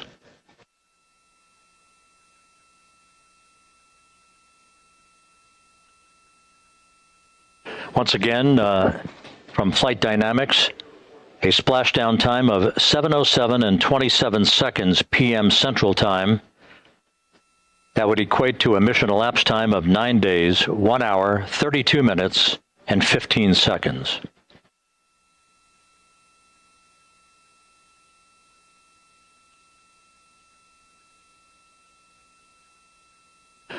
Reports from the Pacific indicate that the recovery team, in communications with the crew aboard Integrity, that the crew remains in excellent shape as they await the approach of the team for a final hazard gas evaluation before they move to the side of the vehicle to erect the inflatable life raft called the front porch.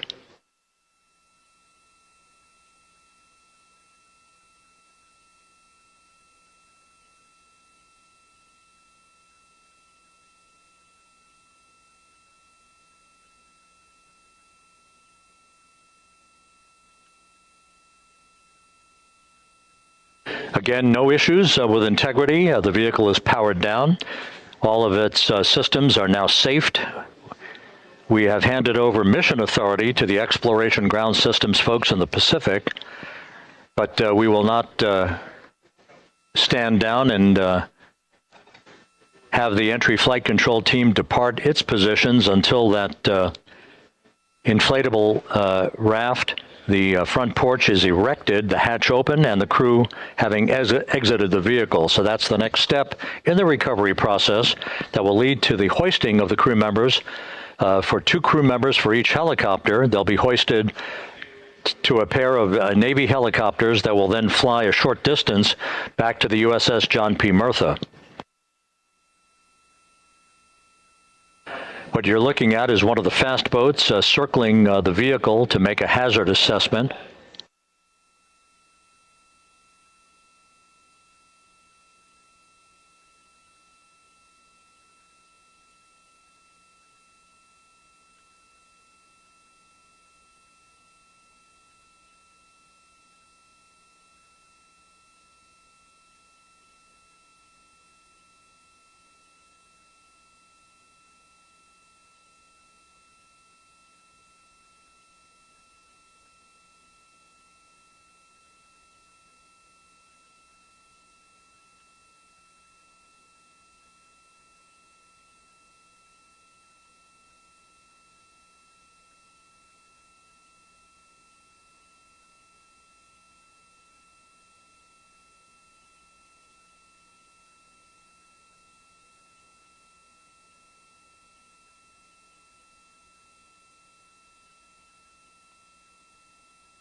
This is Mission Control Houston. Once again, you're watching the initiation of the recovery of the Artemis crew aboard Integrity.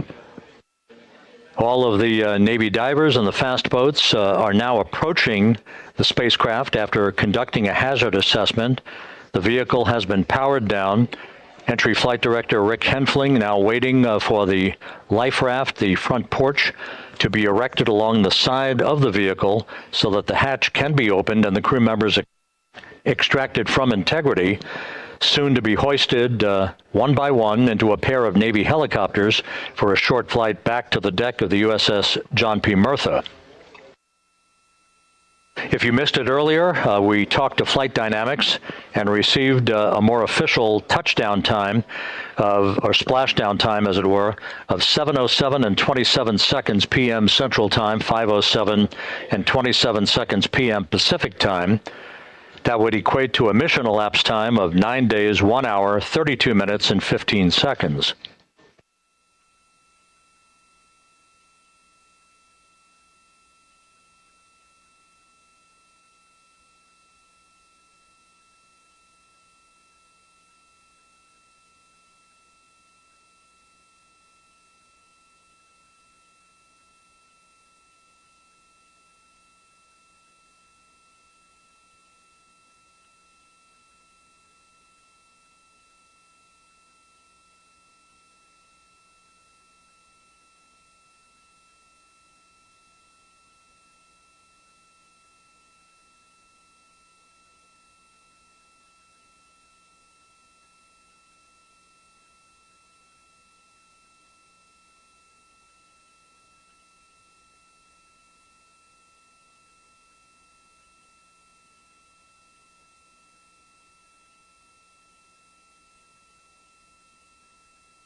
Continuing to get excellent views from the imagery assets out at sea in the Pacific of integrity. We continue to get good reports from the landing and support officer, who's in contact with the recovery team, that the crew is in excellent shape, no issues. They're just currently biding their time, waiting for the front porch to be erected. We have no hazardous hazard gases and no hazardous situation with the vehicle. It performed perfectly all the way down from entry interface to its splashdown in the Pacific at 7:07 and 27 seconds p.m. Central Time. And as you can see, the first phalanx of recovery personnel now pulling up alongside of integrity.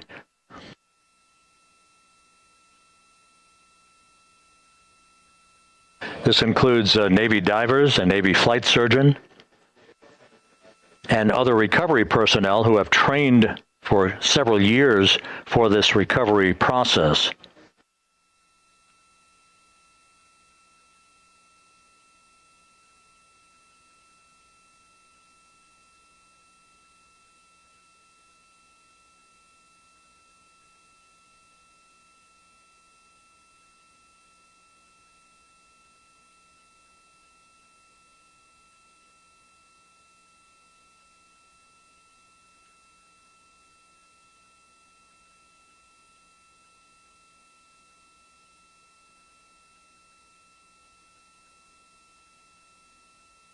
At this hour, some 41 minutes following splashdown, the vehicle has been powered down. There's no hazardous gas emanating from the vehicle. That's why the first team of recovery personnel has been able to pull alongside Integrity.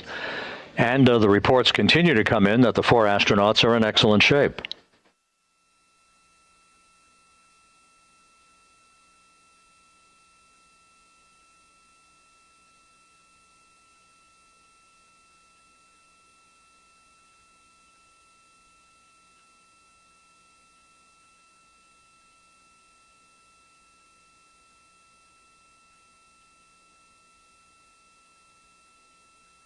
Yes.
This is Mission Control Houston, continuing to watch the initiation of the recovery of Integrity's astronauts.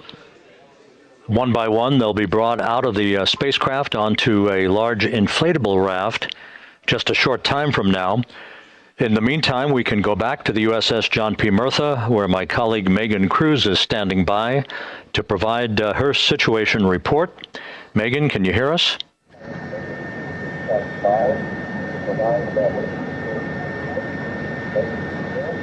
Hey, Rob. Yes, I can hear you. Thank you. Yeah, we're back here on the bow of the recovery ship where there are still plenty of people peering out into the water. We are not very far from the action everyone is seeing on their screen now.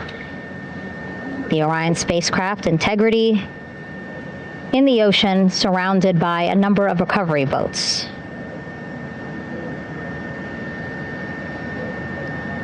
As Rob has been saying, in those recovery boats, NASA and Navy personnel specifically trained to get the astronauts out of Orion.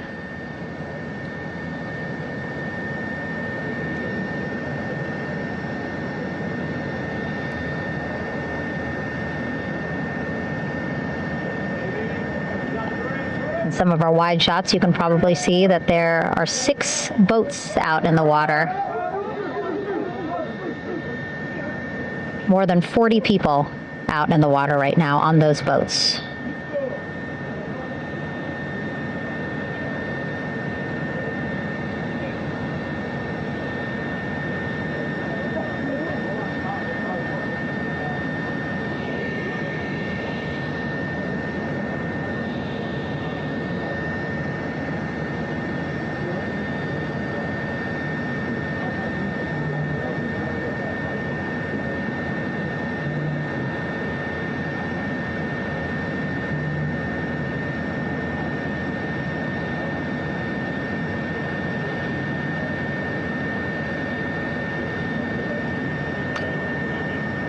First order of business is to set up the front porch and the stabilization collar.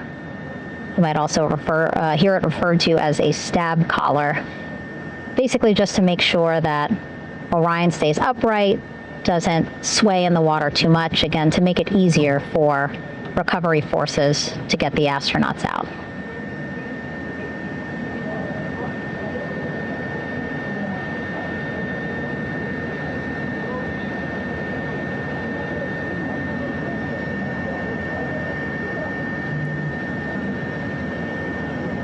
Again, we splashed down in the Pacific Ocean just after 5 p.m. Pacific time here. It's a requirement by NASA to be able to get the crew out of Orion within 2 hours of splashdown.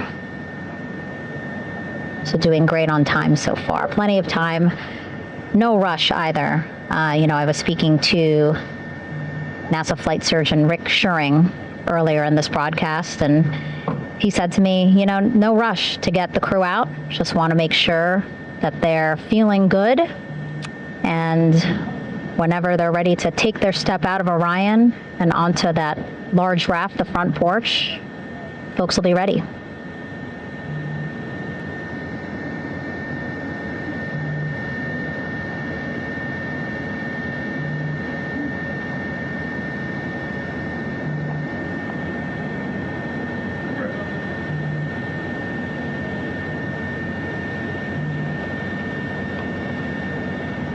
And as there are mission audio loops in Mission Control in Houston, there is a mission audio loop here on the ship, and it was just reported out that the side hatch is open. Side hatch of Integrity is open. You're getting these beautiful shots from our aerial assets. The ship itself, where I'm on, just 3,000 yards away. Again, plenty of people on the boat here, glued to the side closest to where they can see all this action. And again, with just 3,000 yards separating us, great views from the bow here. You can see now that side hatch is open. One of the Navy personnel is about to get inside there.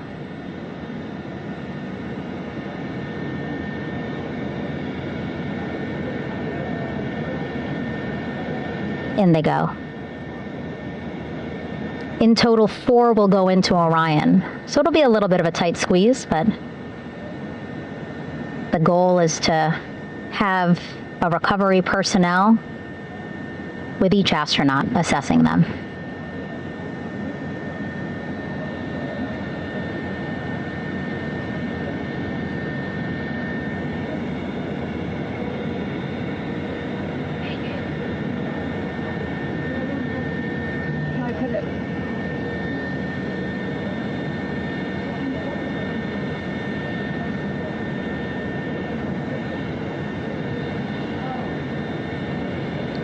Boats getting closer now.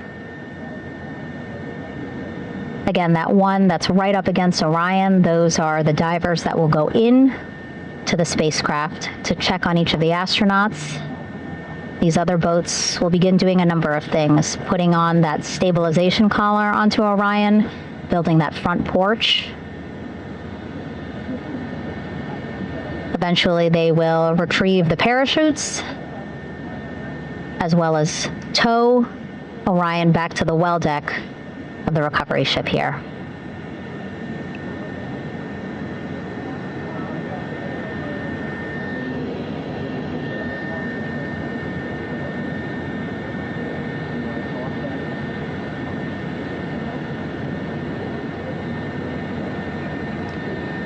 And so as we wait for the Navy and NASA personnel to get their assessment of the crew inside of Orion, why don't we toss it back to Rob for an update? Yeah, thank you, Megan. Here in Mission Control, Flight Director Rick Henfling and the entry team of flight controllers still on duty. The vehicle has been powered down for some time now. There are no hazardous gases emanating from Integrity. That, of course, allowed the recovery personnel to approach the vehicle and then open the hatch to begin the initial medical assessment of the crew, as you just indicated. Now we're standing by for the erection of that inflatable raft, the front porch, alongside of the vehicle that will enable the crew to be extracted one by one onto the raft, have a moment or two to get their land legs back before they're hoisted into 2 hovering Navy helicopters, 2 crew members for each helicopter, for a short flight back to the deck of the USS John P. Murtha.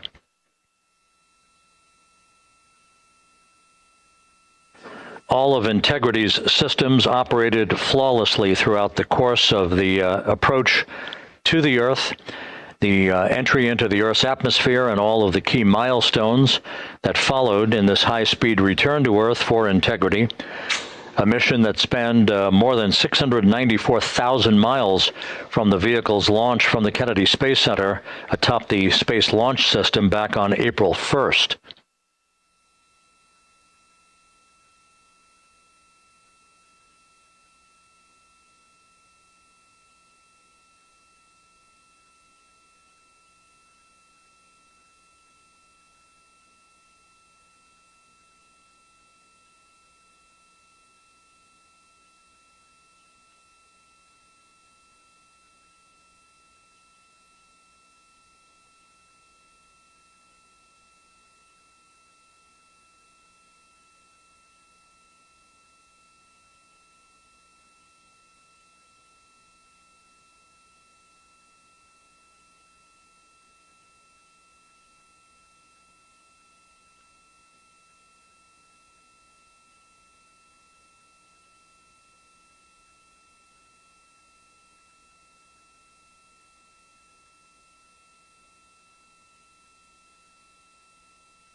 As we mentioned at the top of the broadcast, the last time that the Apollo program saw a splashdown in the Pacific was Apollo 17 back on December 19th, 1972.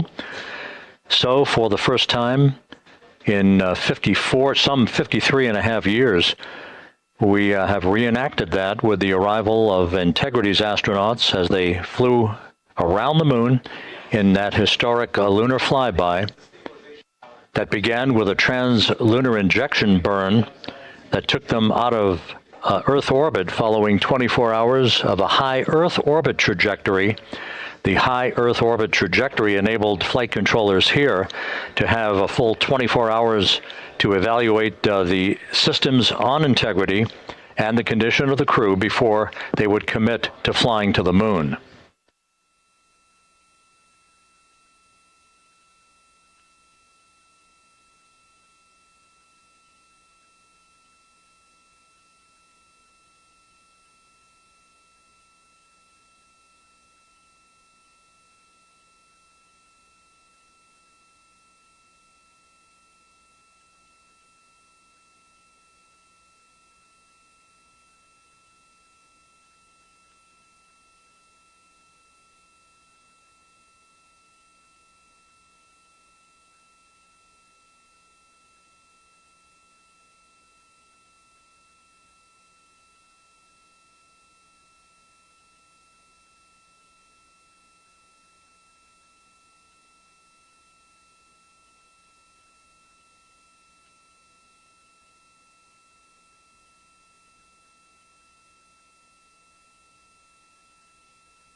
With the side hatch of Orion having been opened to set the stage for the erection of the inflatable life raft, known as the front porch, to be erected alongside the spacecraft for the extraction of the crew.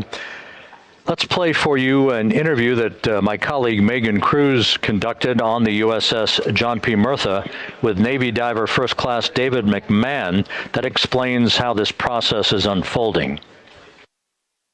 Okay, Davey, so you and some of your team, one last look over of the stabilization collar, correct? Yes, ma'am. Okay, so what is this stabilization collar? This is what's going to stabilize the capsule out there in the ocean. We don't know how good the weather or the waves will be that day, so this will help prevent any unnecessary occurrences from happening, stabilizing the capsule and the astronauts inside. So basically this is a float that will go around Orion. I'm assuming that what they're doing right now, these are the lines that will attach the collar onto Orion? That is correct. And so what are they doing here? So we've got the lower line that will secure the inflation device before we inflate it. That gives us the go-ahead that it's secure in its space, and then we'll inflate it. And then once that is done, we'll undo all the carabiners and get this orange line on top tied in the same fashion. And then this will be secured to the capsule, and the astronauts can safely take their first steps out of the capsule onto the front porch. Okay, and how long will it take them to set up the stabilization collar? We should definitely be able to handle this in under 10 minutes. Okay, wow. And then you just mentioned the front porch. So basically after they set up this stabilization collar, then they set up what's called the front porch here. That's correct. Okay, and what's the front porch? Front porch is basically a bigger waiting room for the astronauts to sit in while we wait for the helicopters to show up and grab them. Okay, so the medical team that was inside with the crew, they're going to help them out and onto the front porch? That is correct. And then what happens here? We have hired trained medical personnel also on board the front porch that will give them lookovers and just make sure they're okay while we wait for the helicopters to show up. Okay. How does it feel, I mean, your team, you, to be part of a mission that's returning astronauts from the moon in more than 50 years? We all feel extremely honored to be a part of this, as well as a bigger mission for the Navy and joining up with NASA to do great things. Mm-hmm. And do you feel like you and your team are ready? Yes, very ready. Cool. All right. Thank you so much. Thank you.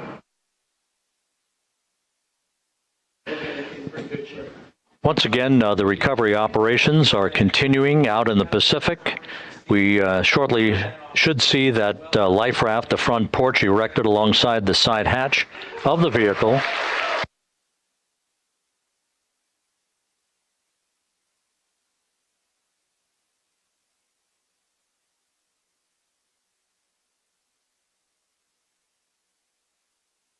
A number of flight controllers have come into the flight control room to receive congratulations from Entry Flight Director Rick Henfling. But we're going to stick with our operations out in the Pacific as we await the extraction of the 4 crew members who are reported to be in excellent condition.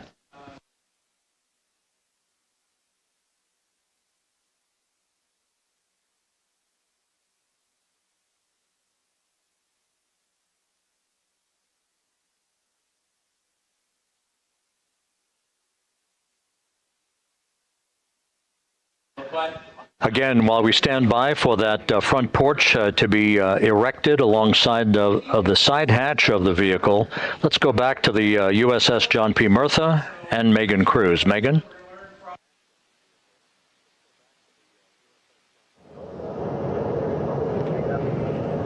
Hey, Rob.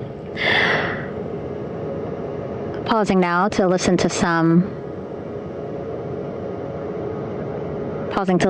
internal audio loops. Again, the operations team here on the ship communicating with everyone out on the water.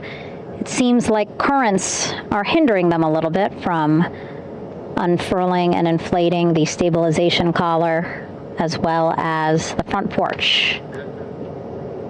But again, the requirement to get the crew out within 2 hours of splashdown, plenty of time. So no concerns just yet.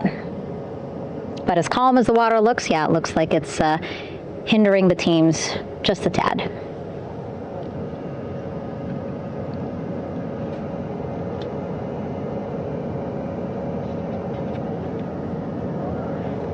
You can see in some of our shots that side hatch still open. Again, inside there are now 8 people inside. 4 divers, Navy divers, all with medical training, each assigned to an astronaut each. Making sure that they're comfortable, feeling good.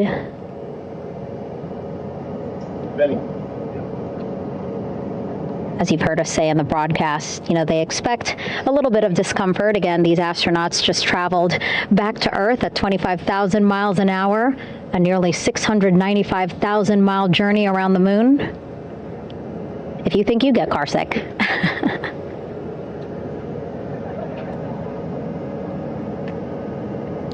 Again, 6 boats out there, lots of gear with them, just in case, right?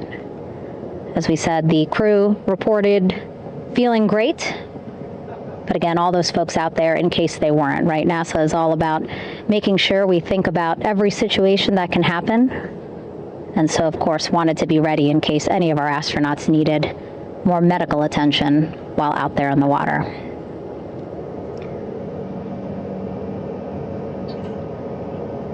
You see now teams, again, trying to set up the stabilization collar and front porch for the crew to get out of Orion. They need both, right? The stabilization collar will keep Orion from swaying as you see it is doing now.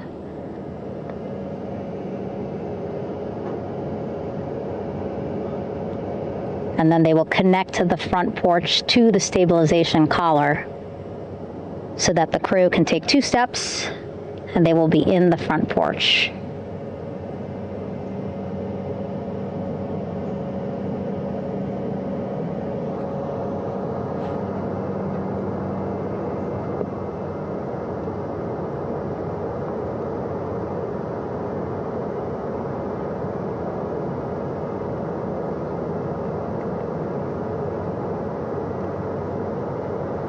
I'll chatter on the mission audio loops. That's a good thing. Again, things proceeding pretty nominally, even if they're fighting some currents out there on the Pacific Ocean.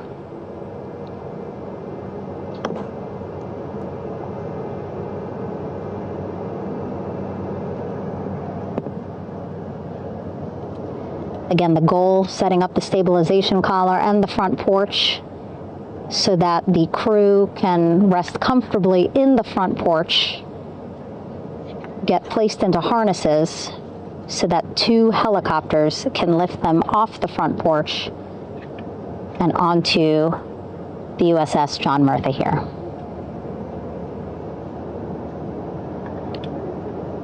The helicopters are going to take turns picking up an astronaut.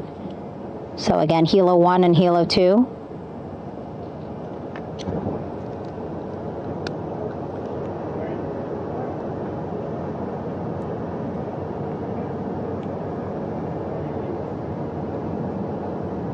Okay, and the recovery team here on the ship just got a report from the undersea medical officer who is inside the capsule with the crew.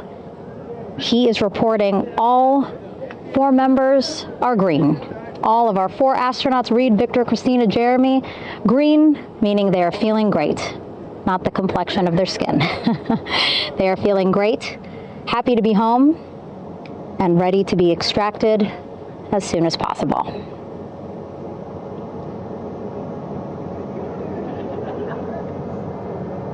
And so, as I was saying, we have 2 helicopters circling the activity you're seeing on the water right now. Each will take turns picking up an astronaut. So Helo 1 will come on in, hover above the front porch, about 40 feet above the front porch. A Navy recovery specialist will be hoisted down into the front porch. The restricted maneuvering doctrine is in effect. We'll connect to the first astronaut, which we're expecting to be Christina. And then Helo 2 comes around, picks up Jeremy, while Helo 1 stays above head, and then Helo 1 will come back in for another astronaut, and then Helo 2 for the last astronaut, and then back to the flight deck here on the recovery ship.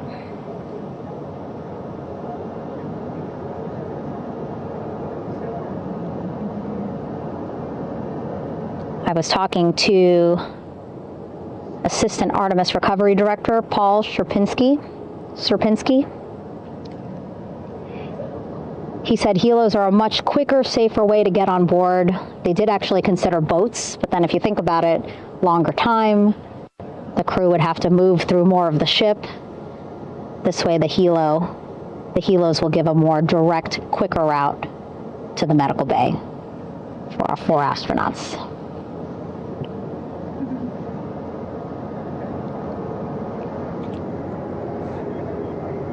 Beautiful shots from our aerial and imagery teams.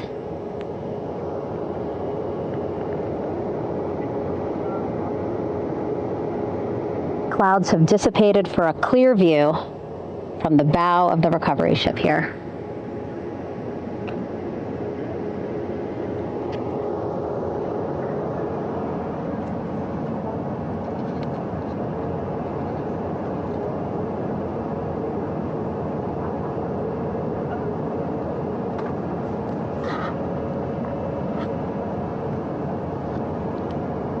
You can still see divers in the water there. Encircling Orion, that is that stabilization collar we've been telling you about. As you saw in that interview just a few minutes ago, they have to first connect it to Orion, and then once it's secured onto Orion, they can inflate it, and then they'll further secure it with other harnesses and lines.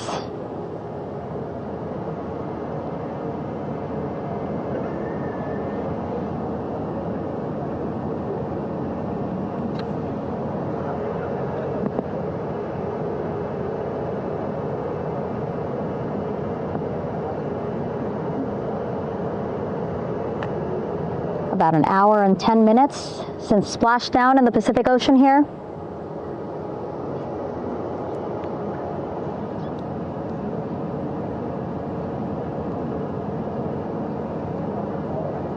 Reed, Victor, Christina, and Jeremy back home after a history-making mission to the moon and back.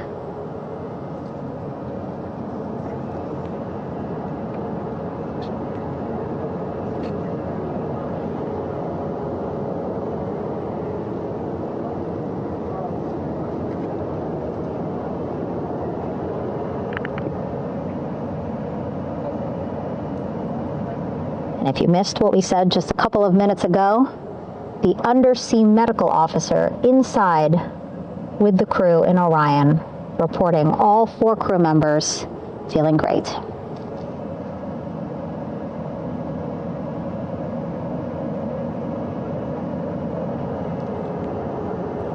Progress being made there on the stabilization collar. It looks like they are beginning to inflate it.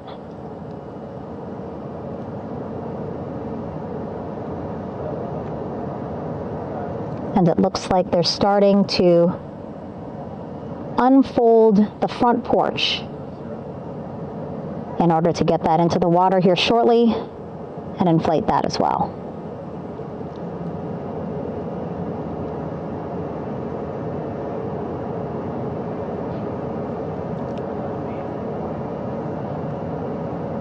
Again, more than 40 people out in the water right now. And those Navy and NASA personnel have been in the water for now about 4 hours.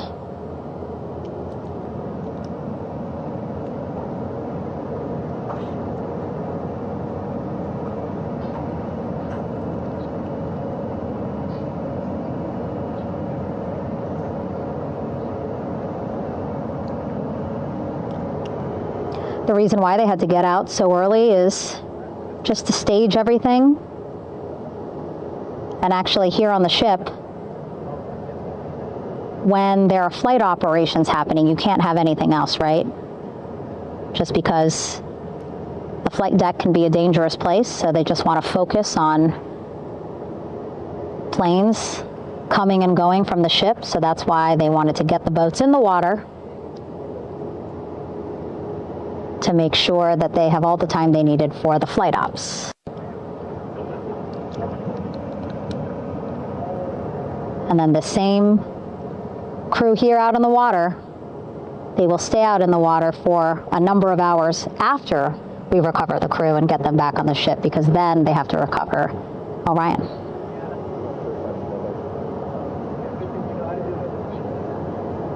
All right, that stabilization collar looking good around Orion. We're now seeing some recovery personnel getting on to that collar. Again, they need to further attach it to Orion to make sure that it can really prop up the spacecraft. It's basically lifting it up off of the water just a tad. Again, so it's not so... Come off me for a minute.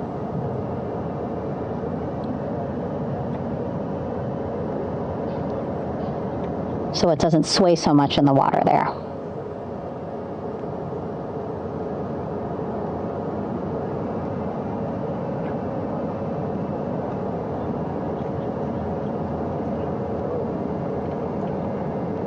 And now that front porch looks like it's nearly fully inflated as well. You can see a much larger surface area.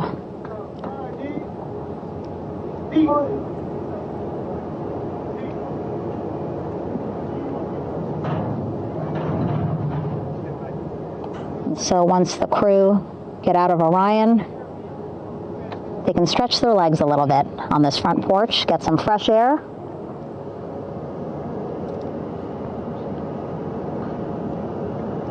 And enjoy this beautiful day here on their home planet.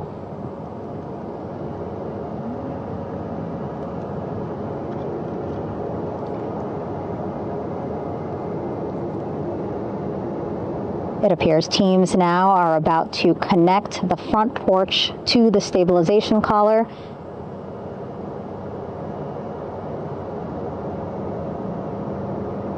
And at that point, when both are secure, we should soon see astronauts come out of Orion.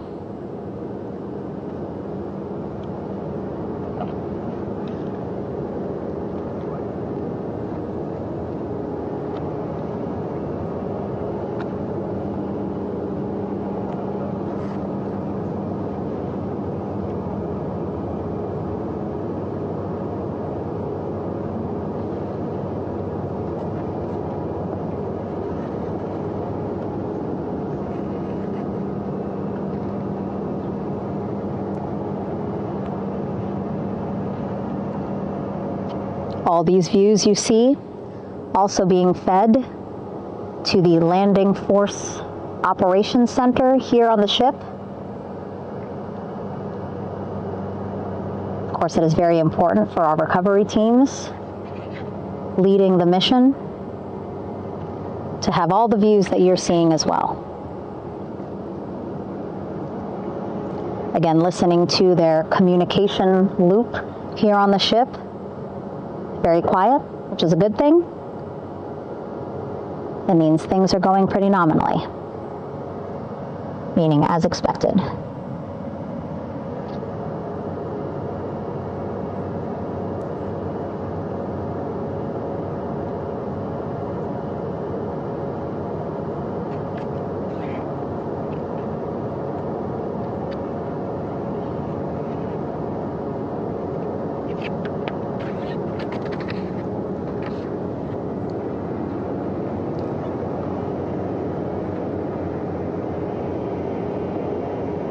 Again, all this activity happening just 3,000 yards away from the ship. So that means this will be a very quick flight back on the helicopters for the crew. 2-3 minutes, and then they'll be back here on the ship. I know.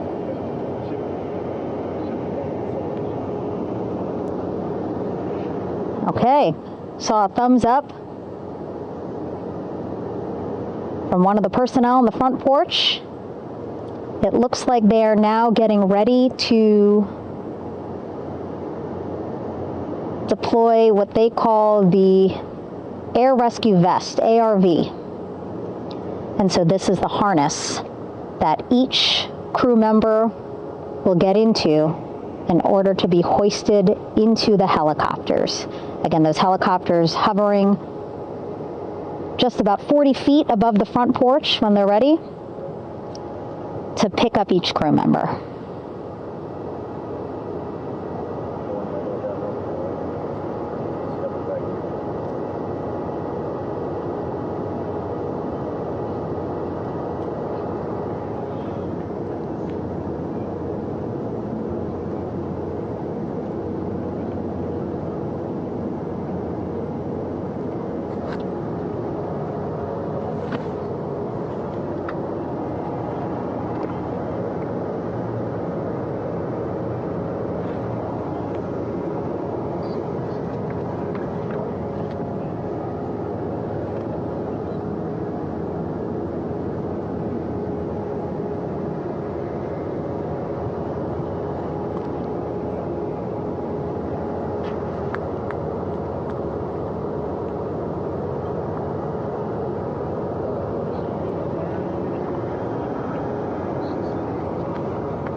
This is Mission Control Houston. Behind me, a fairly raucous scene as hundreds of flight controllers have poured into the flight control room here. This is reminiscent of the scene after the final shuttle mission of STS-135, although that was the end of a program. This is only the beginning of a program with the textbook splashdown of Integrity and its 4 astronauts. We're standing by for the crew to be extracted from the spacecraft. Entry Flight Director Rick Henfling invited all of these flight controllers who have contributed to this mission to enter the flight control room to have an opportunity to receive well wishes and to share the mutual glow that exists in the wake of a textbook mission for Integrity. On the front screen here in Mission Control, a sign that says, "Welcome home, Integrity, taking humanity back to the moon, going further, and returning safely to Earth."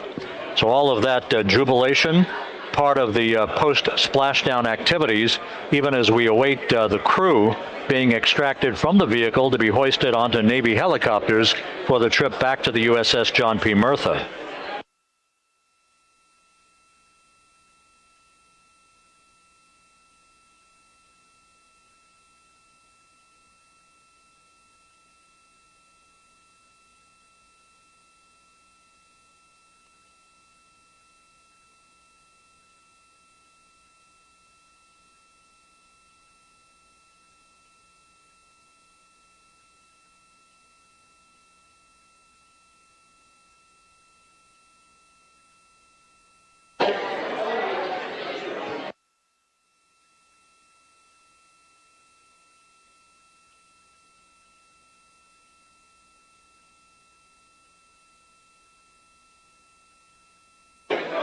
Once again here in Mission Control, this view of the Artemis flight control room, known as the White Flight Control Room. This is the old shuttle flight control room, and now is the home of Artemis missions to the moon and beyond. Once again, quite a few flight controllers were invited in by Entry Flight Director Rick Henfling to share in the jubilation following the successful splashdown of Integrity. That splashdown occurring an hour and 22 minutes ago, as we stand by for the completion of the extraction of the crew, and ultimately they're hoisting onto Navy helicopters for a short flight back to the USS John P. Murtha. Splashdown occurred at 7:07 and 27 seconds p.m. Central Time. I had an opportunity to talk to the head of flight dynamics, Jeff Birch, a moment or two ago. He said the trajectory of Integrity coming through the Earth's atmosphere was so precise, they've never seen anything line up on a ground track like today's entry by Integrity for its splashdown southwest of San Diego.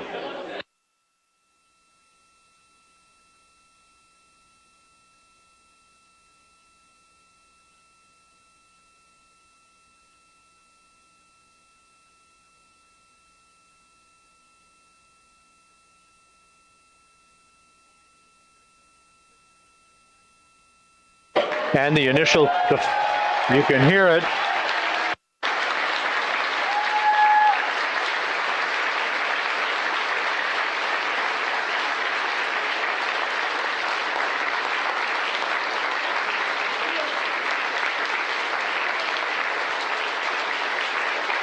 Jubilation here in the flight control room. The first crew member is out of Integrity.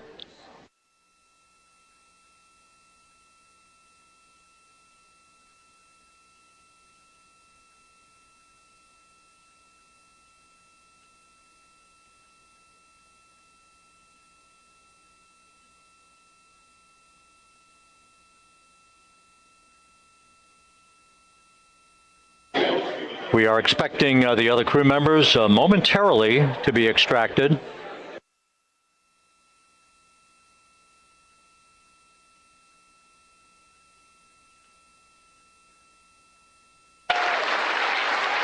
We now have 2 crew members out.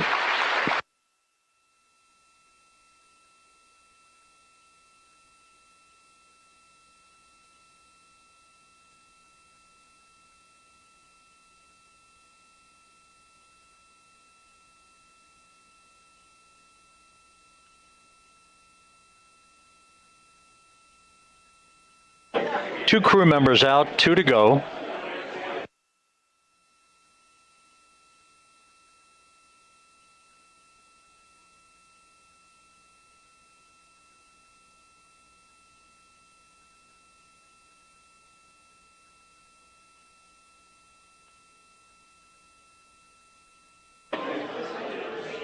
We're about 1 hour from sunset out in the Pacific. Everything continues to go well. Integrity's systems function perfectly during its entry back to Earth. And Reed Wiseman, the commander who will be last out of the vehicle, reported that all the crew members were feeling very well.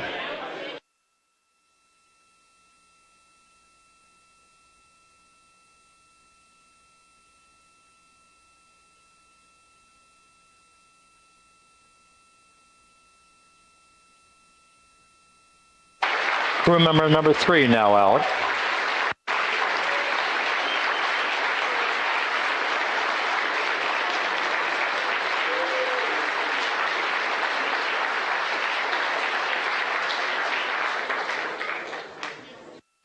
And now standing by for the commander, Reed Wiseman, who will be last out of his ship.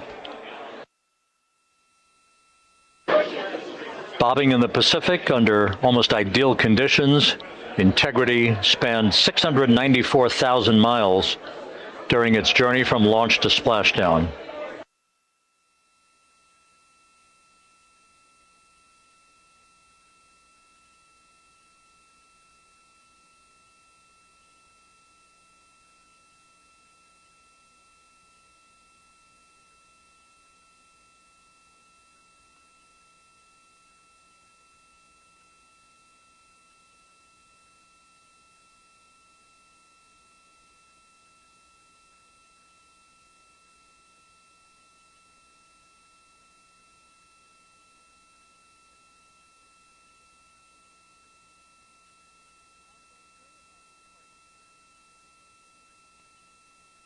And we now have Reed Wiseman out of the vehicle, all 4 crew members now out of Integrity.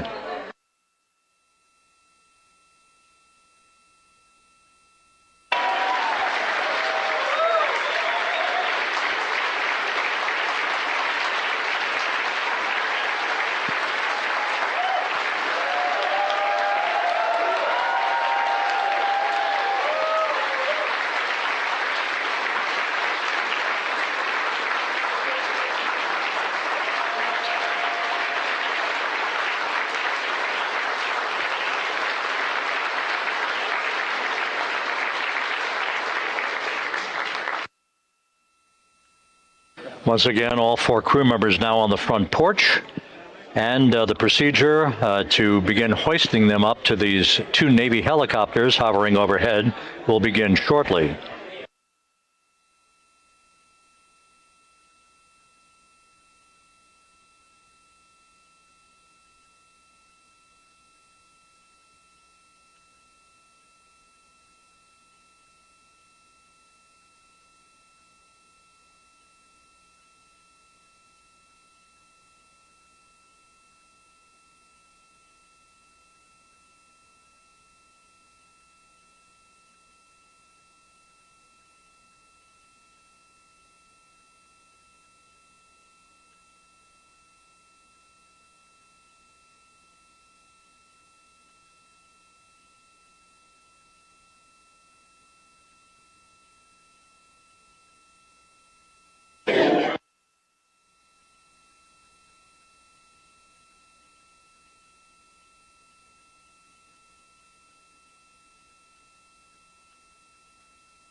This is Mission Control Houston.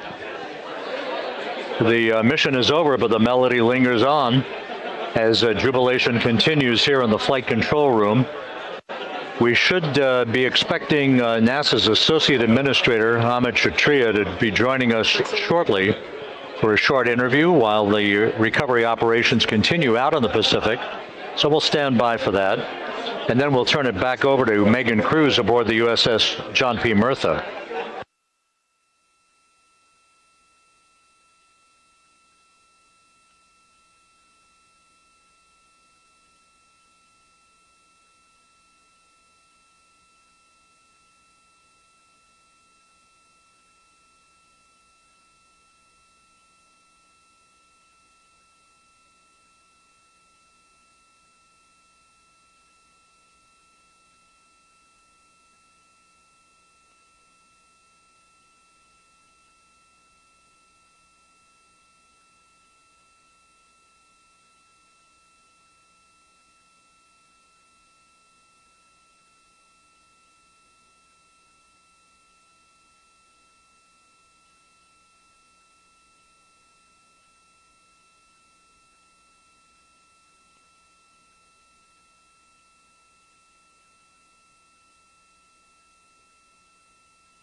This is Mission Control Houston here in the Artemis Flight Control Room. A number of flight controllers basking in the glory of the successful end of this mission that carried 4 astronauts around the moon on a lunar flyby, and the first test flight of Orion with crew members on board. Splashdown occurring an hour and 32 minutes ago after a flawless descent back into the Earth's atmosphere for the vehicle. Its 4 crew members in good shape, simply enjoying their time right now on the front porch, as it were, the inflatable raft alongside of their Integrity spacecraft. We're expecting Amit Kshatriya, the NASA Associate Administrator, to join us here momentarily for a brief interview before we turn it back over to Megan Cruz aboard the USS John P. Murtha, the recovery ship.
This is Mission Control Houston. We're about an hour and 34 minutes since the textbook splashdown of integrity in the Pacific to bring home our astronauts. And with us now is Amit Kshatriya, the NASA Associate Administrator. Amit, a little bit of history made tonight, a little bit of history made over the past few weeks. Your thoughts as this team here basks in the glow of what they just accomplished?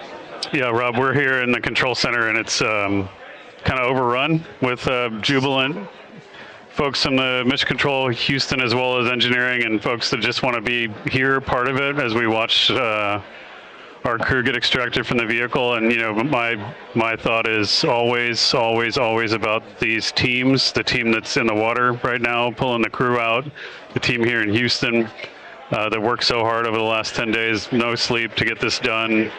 You know, we still have some work to do to get the crew to the med bay here on the ship. They all look great coming out, so hopefully that won't be too long. You know, I think we saw the administrator on the boat too, giving his thanks to the Navy team on the Murtha, which they're just an incredible group of sailors. I was able to visit with them a couple weeks ago. And then if you pull it all the way back to the workers and the folks that joined the rocket at Michoud, that made the heat shield tiles that held together tonight, that, you know, that stacked the vehicle in Florida, that integrated the vehicle in Denver, that fired the engines in Stennis, that fired the boosters in Promontory. I mean, this is the entire team, you know, coming together and being tested by the environment that this machine went through, and they did it right. The work was good. They did it right. You've said in a number of briefings, of course, and in other forums that this is just the first step. The cadence has to step up, as the administrator has indicated. Now, it's a little early for the full report card on how Integrity did, but did this mission ultimately, from your eyes view, exceed expectations? It absolutely did. I mean, I was waiting to talk about this until we were in the water, and, you know, I think we still have, again, work to do to bring it in and really kind of go through it bolt by bolt and see what we learned. But I mean, so far, given what we learned during the mission and given how we performed on ascent, on entry, you know, I always think about energy in terms of the states that you worry about the most. And every time we put these machines through these incredibly energetic states that came through. So I'm fairly confident that we made a big step tonight to get us on the path towards the surface. I think the path to the surface is open now. You know, we do have to do all the work, and we'll make sure we talk about that as cleanly as we can. We learned a few things during the mission, but I have to tell you, this was an incredible test of an incredible machine. From an American psyche standpoint, the Empire State Building was lit up red, white, and blue tonight. Our coverage was seen on baseball stadiums around the major leagues. How captivating was this experience for the American people, for the world, in fact, as we return to the moon? You know, I have not been able to watch a lot of the coverage as we've progressed through the mission. I will tell you, just, you know, from my witness in Florida before launch, and then seeing the people's faces here, and then, you know, reading where I can about how things are going. I think this has been a gift to the world from NASA. NASA has given the world a gift, proving to folks all over the place, especially young people, and that to me is what this is really about. Young people, when they see what we can do when we work together, when we have teams that collaborate, that, you know, it doesn't matter how hard the problems are, we can solve them. I'm hopeful that Artemis 2, as folks witness what we were able to do with this incredible crew, this incredible team that we've birthed into the world, scientists and engineers and artists that have been inspired by this.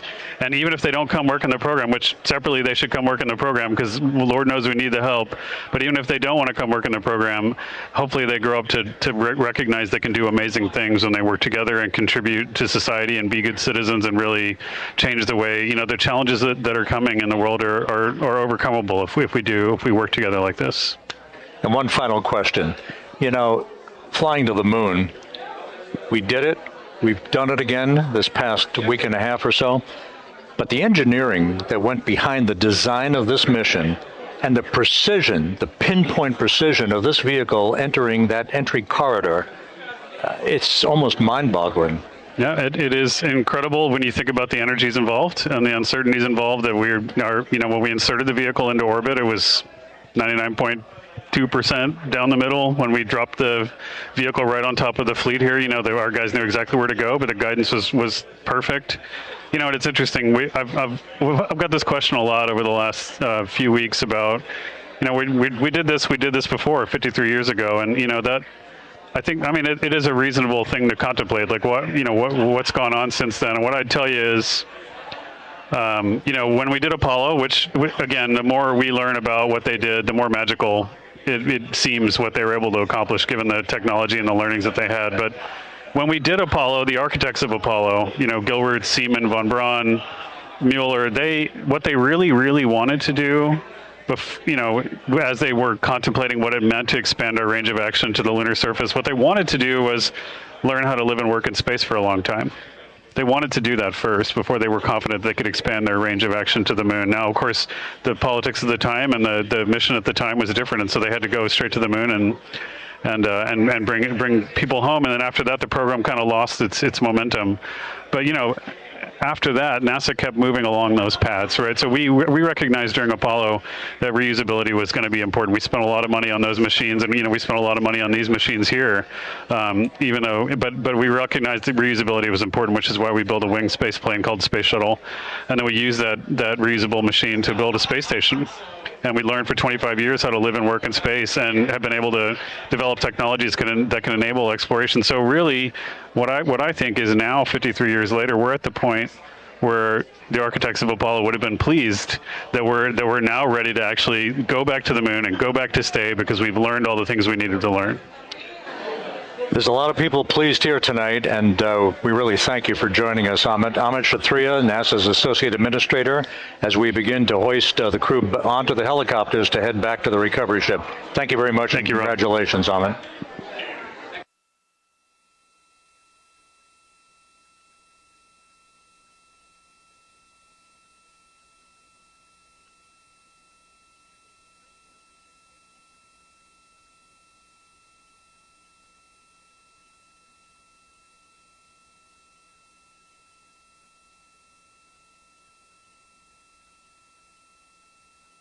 This is Mission Control Houston, with the crew members now beginning to be hoisted aboard the Navy helicopters. Let's go to Megan Cruz aboard the USS John P. Murtha, who will take it from here.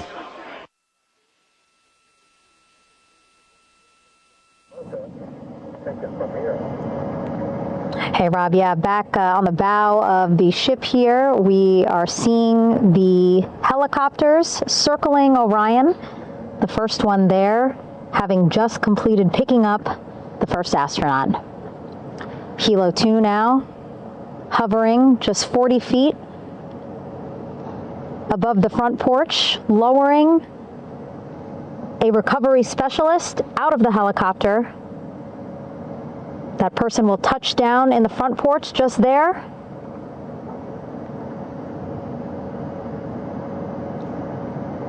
The crew members already outfitted with a harness that will allow them to quickly attach to the hoisting device.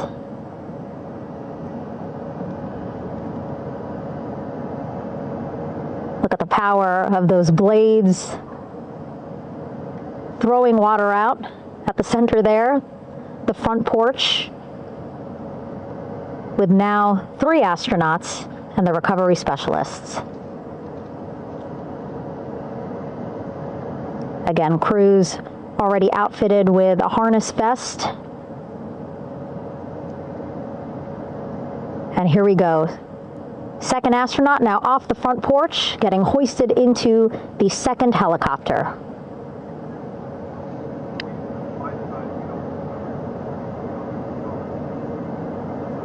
That helicopter will now hover just a distance away to give room for the first helicopter to come back and pick up the third astronaut.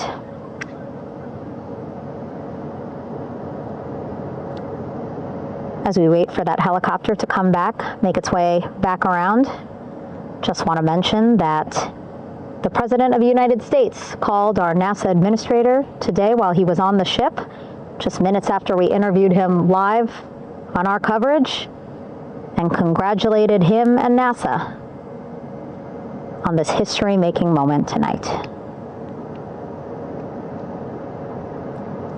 Helicopter 1 again hovering 40 feet over the front porch. We will soon see another recovery specialist getting lowered onto the front porch. Wow, imagine sitting on that front porch, the wind, the water. But again, the recovery team determines that a helicopter flight back to the ship here would be safer, faster, and more comfortable for our crew who just completed a 10-day mission around the moon. Third astronaut in the air, getting hoisted quickly back into the first helicopter now.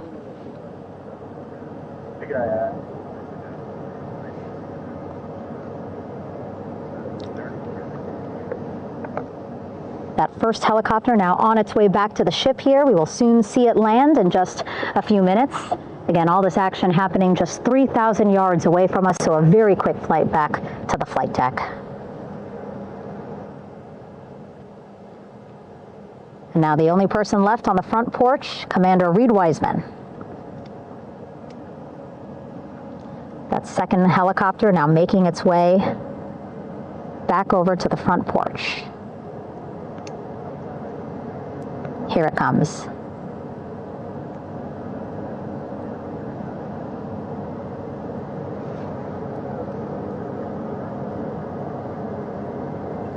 Making its final approach here.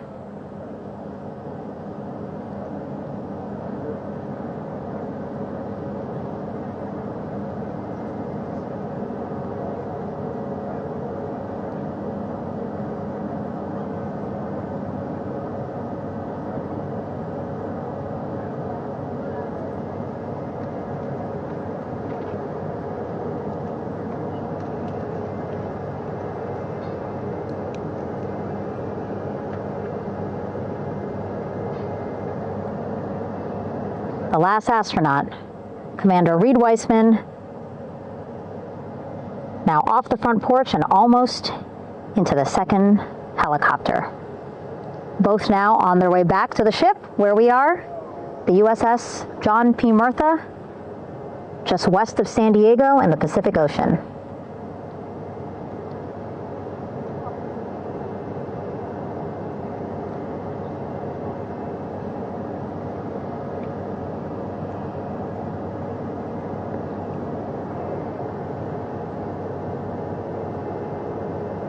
Exciting to see our 4 crew members minutes away from landing on the flight deck here on the recovery ship. 550 people on this ship, excited, ready, anxious, looking forward to welcoming this crew aboard.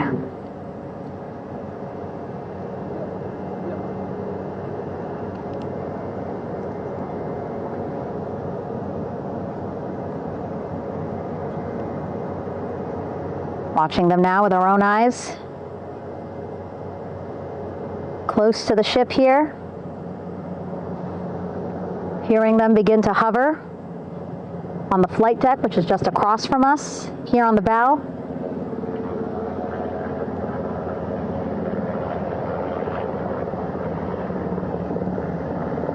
The first helicopter coming in.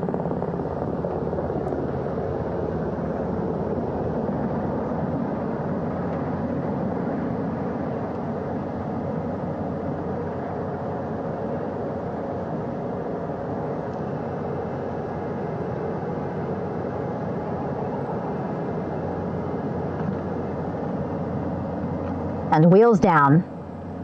Wheels down of the first helicopter carrying 2 of our Artemis II crew. Pilot Victor Glover and mission specialist Christina Cook.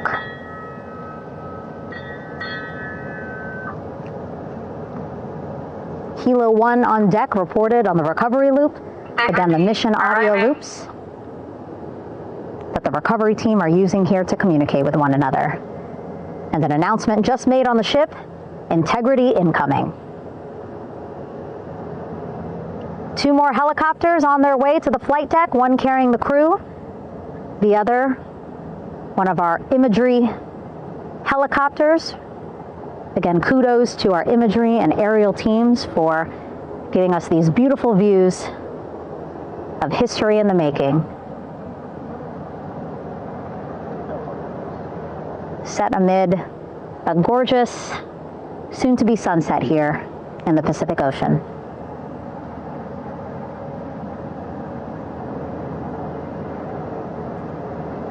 Second helicopter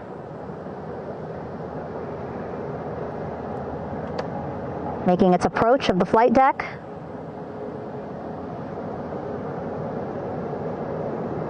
Plenty of people here on the bow with their cell phones out, filming this moment.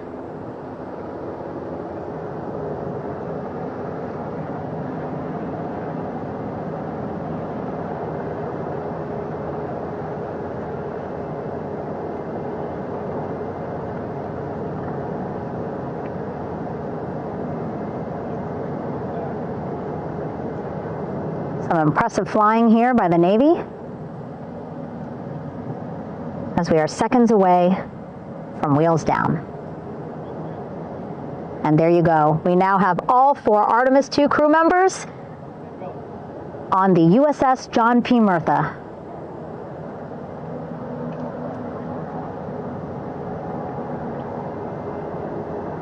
I'm sure they're happy to be out of the water and on this recovery ship with, again, 550 people on board, ready to welcome them home. But first, as we've been saying throughout the broadcast, just making sure the crew feel good. We reported that they were feeling good when they were in Orion, but those were just initial, quick, verbal assessments of how they're feeling.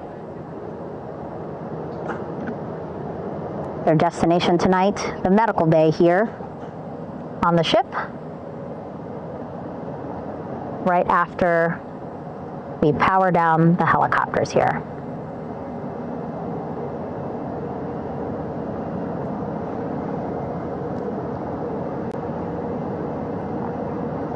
The team on the flight deck working quickly but methodically.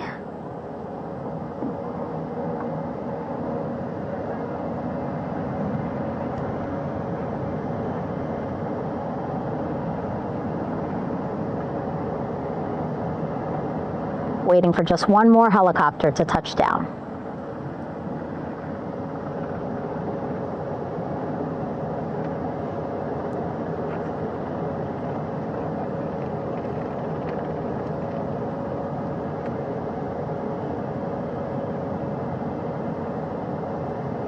Very limited personnel here on the flight deck. Restricted maneuvering doctrine is in effect. As that third helicopter touches down.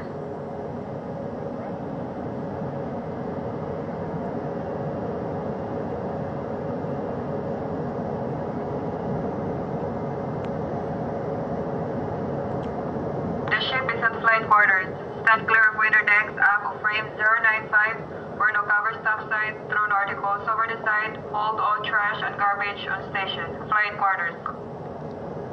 Well, just a few folks on the flight deck itself. There are plenty more on some upper decks. We've seen some of our views. A very packed crowd overhead. Announcements being made over the ship's loudspeaker system, reminding folks to stay clear of operational areas like the flight deck, so that teams can work quickly to get the crew off of the helicopters and into the medical bay.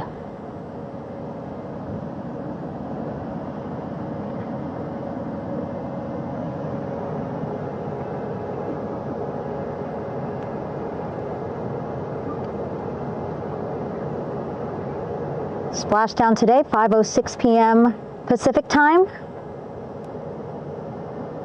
We are within 2 hours of that splashdown time, and already we have all 4 crew members on the flight deck of the USS John P. Murtha.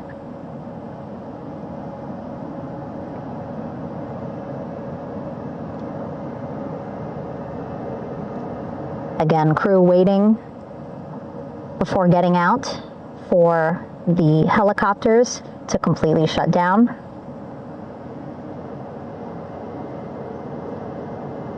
Safety, of course, very important to NASA and the U.S. military.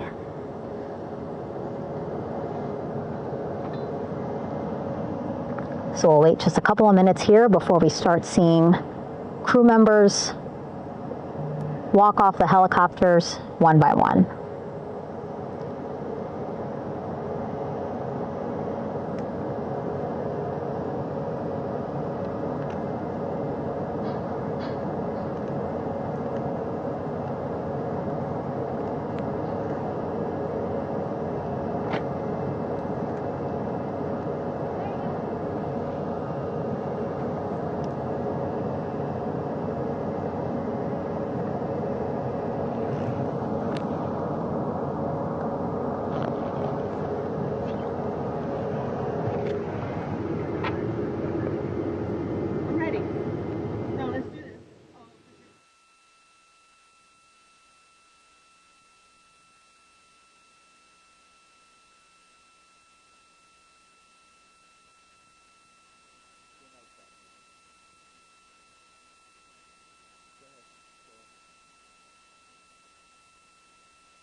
All right, and now here we see pilot Victor Glover and mission specialist Christina Cook sitting on the edge of one of the helicopters, looking in great spirits. That familiar smile and laugh from Victor, I can see it from here. Christina, I'm sure, feeling the same way, just blocked a little bit by our camera here, but we'll see her here shortly. A photographer taking their pictures. Victor saluting folks on the flight deck. They look like they're in great spirits. Happy to be home, I'm sure.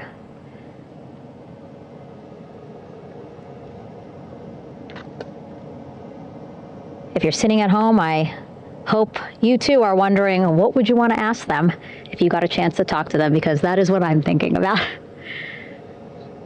Getting the opportunity to talk to or ask questions of these 4 astronauts who just made history as the first crew to return to the moon since 1972.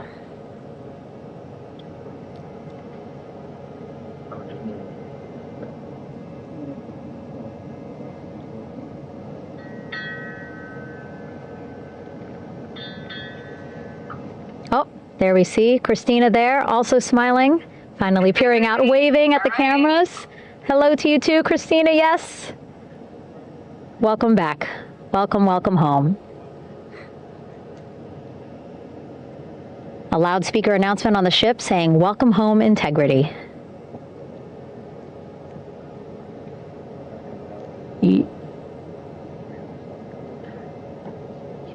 Victor in great spirits.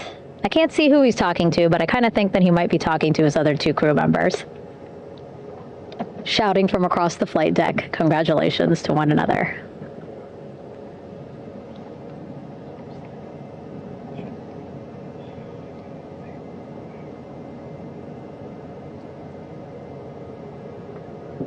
And so now we see some Navy personnel walking up to the helicopter. This is again the first helicopter carrying pilot Victor Glover and mission specialist Christina Cook. Both have taken off their helmets now.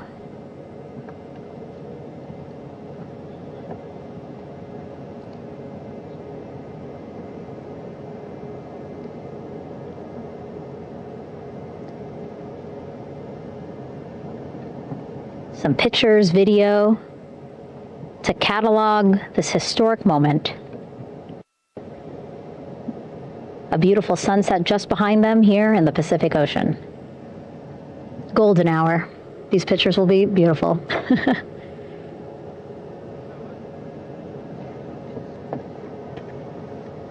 Now we see NASA Administrator Jared Isaacman. He is on the flight deck, as well as Flight Surgeon Rick Schuring walking over to Victor and Christina first. We saw the administrator walk over to the other helicopter, which is carrying Commander Reed Weissman and Mission Specialist Jeremy Hansen. We heard from Rick earlier in the broadcast. Again, he said he's going to be out there on the flight deck to do another initial assessment of the crew, ask them how they're feeling, anything bothering them. But again, from what I'm seeing, they look like they're in great spirits and feeling pretty good for folks who just traveled 695,000 miles from Florida to the moon and now here to the Pacific Ocean.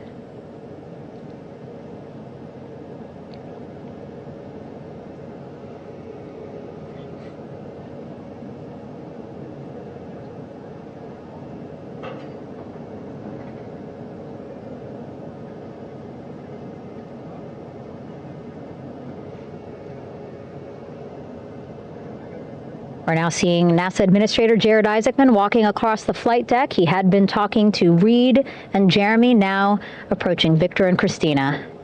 A hug from Victor, a hug from Christina.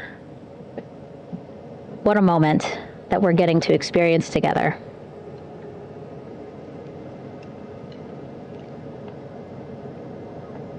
I'm sure congratulatory words. You know, we got to speak to the administrator live on this broadcast as well, and he said the kid in him right now, giddy, absolutely giddy at what we were able to accomplish today. Returning them home safely and in good spirits after a 10-day mission around the moon.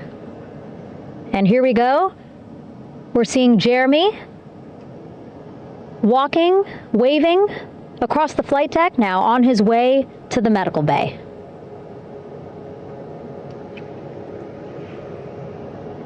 It's a short walk, less than a minute. Again, that's why the recovery team decided to use helicopters to get them on the flight deck for that short walk to medical bay. And now on the flight deck, we see the chief of the astronaut office, Scott Tingle. Rick Schuring switching places. He's going over to the other helicopter. Big hugs from Victor, Christina to Scott. Again, a gorgeous sunset setting the stage for this recovery tonight.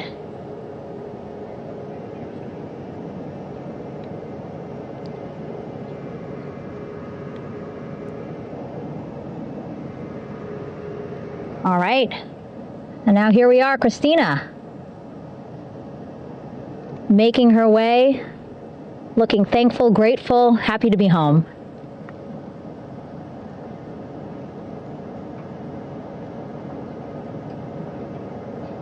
You can see she's looking up. Again, lots of people, just a few levels up off the flight deck,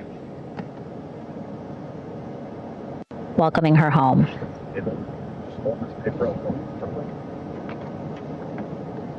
Scott holding the door like a gentleman, but back on his way to the other crew still on the flight deck.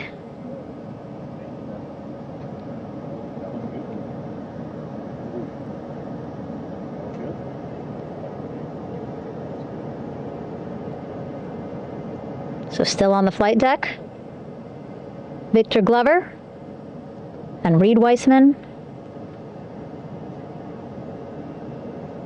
It looks like Victor will be the next one headed to medical bay.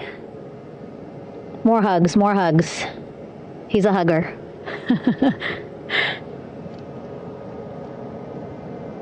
Victor looking good as he walks across the flight deck. NASA Administrator applauding. Victor applauding.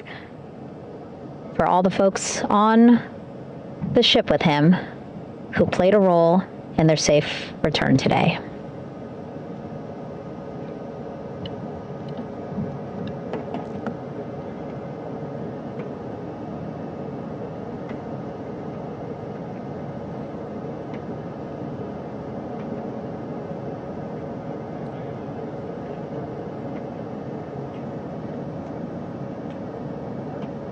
And finally, just one Artemis II crew member left on the flight deck, Commander Reed Weissman.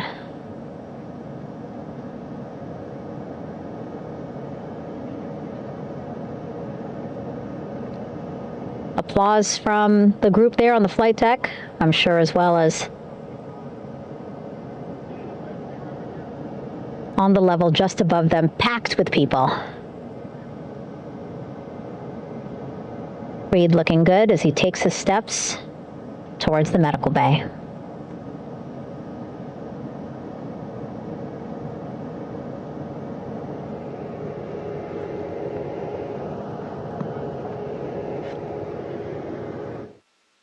See our 4 Artemis II crew members back on the ship.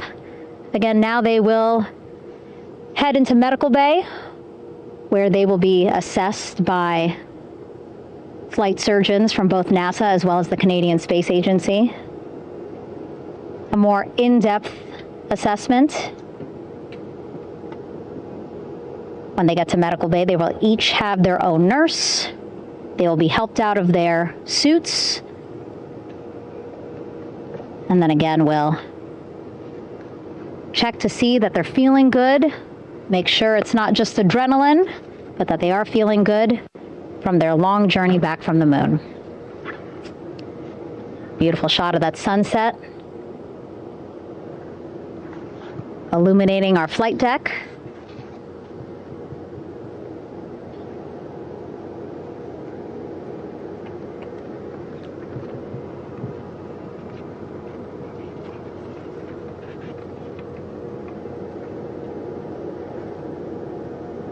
All right, and now with our astronauts safely on board, I want to welcome on Artemis Recovery Director Lily Villarreal.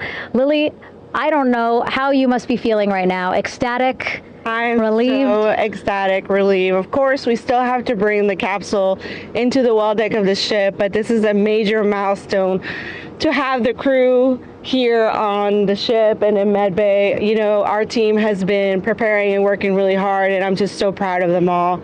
Everything went very well, just as planned. Our teammates in Houston, the flight control team was just amazing. We were able to have great conversations and communications about everything.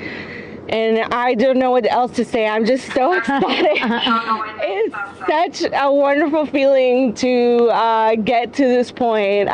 Again, we still have to get the capsule, but this is huge for all of us in landing recovery. And I couldn't do this without my team, and of course the full support of the U.S. military.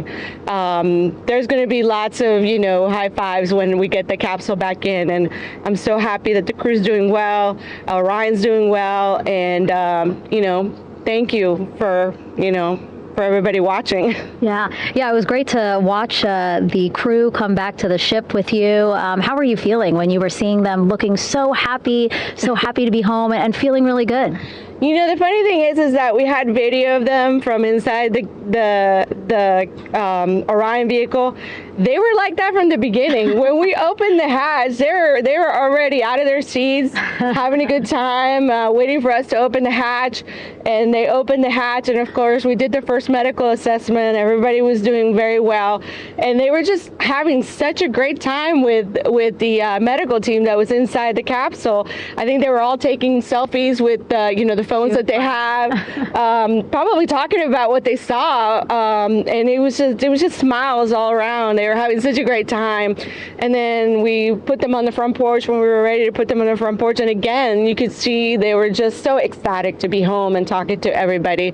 So we were very happy to see all of that in the control room of the LFOC. How remarkable is that? Again, if we think about their journey, the 695,000-mile journey around the moon and back, coming back at 30 times faster than the speed of sound. I mean, how remarkable is that they are in such good spirits? I mean, this is an amazing crew. I think you guys have seen it for the past 10 days. They're wonderful people, and we're so happy that they brought us along on that ride. And I can't wait to see all the additional videos and pictures that they have that, you know, we'll get a hold of now that they're back on the ground. And I can't wait to hear how, you know, a little more than what we saw on the press briefings from the crew about what they saw. It's just fantastic. You know, some of my favorite people during this 10 days was the science team and how excited they were. And so this is exactly how we feel in the landing recovery team when the science team went, oh my goodness, when they heard all the discussions about the moon. This is exactly how we feel now in the landing recovery team. We're so ecstatic. Yeah. Again, we have to recover the capsule. I want to make sure we don't forget about our Orion. Lily's all about business. She's thinking about what's next. But yeah, speaking of these 10 days, I mean, we have been along for the journey with them, live with them 24/7 for 10 days, and just really seeing the engagement that we've gotten from around the world. What do you hope people take away from this mission? I think that's fantastic. So, you know, my story was that I went to the Kennedy Space Center. I was born in Colombia. I was 10 years old when we moved to the United States, but when I was 7, my family took me to the visitor center, and that's when I learned about Apollo. And we went to the moon, and I learned about astronauts, and that story was what really fueled me to want to do STEM and want to be an astronaut. And I think that this Artemis program is going to do exactly what, you know, what girls, you know, my age back then is 7, young people right now, girls and even like young men, obviously. But we want to empower people to know that you can do this, right? If you want to come and work for NASA, if I did it, they can do it. And Artemis program is just going to inspire everybody. And I'm so happy about that. Yeah. Like Apollo inspired me. Thank you so much, Lily. Really appreciate you being here. As you said, still a lot of work to do. 5 to 6 more hours to recover Orion that's still out in the water. So I'll let you get back to it. But you had beautiful words to say again. We hope that this inspires people. We hope that you come and join us at NASA and accomplish great things with us in the future. Back to you, Rob. Thank you, Megan, and safe sailing out there in the Pacific. Here in Mission Control, it is now all quiet. The team of flight controllers and all their support personnel have left the room to enjoy the aftermath of a textbook touchdown by Integrity that splashed down in the Pacific right on target to complete this historic flyby of the moon, the Artemis II mission. With that, we'll wrap up our coverage for the night and point you to a post-splashdown news conference in 15 minutes at 9:35 p.m. Central Time, 10:35 p.m. Eastern Time, where managers will discuss the return of the Integrity spacecraft and the completion of the Artemis II mission. With that, we'll wrap up our coverage for this evening and historic mission in the history books. This is Mission Control Houston.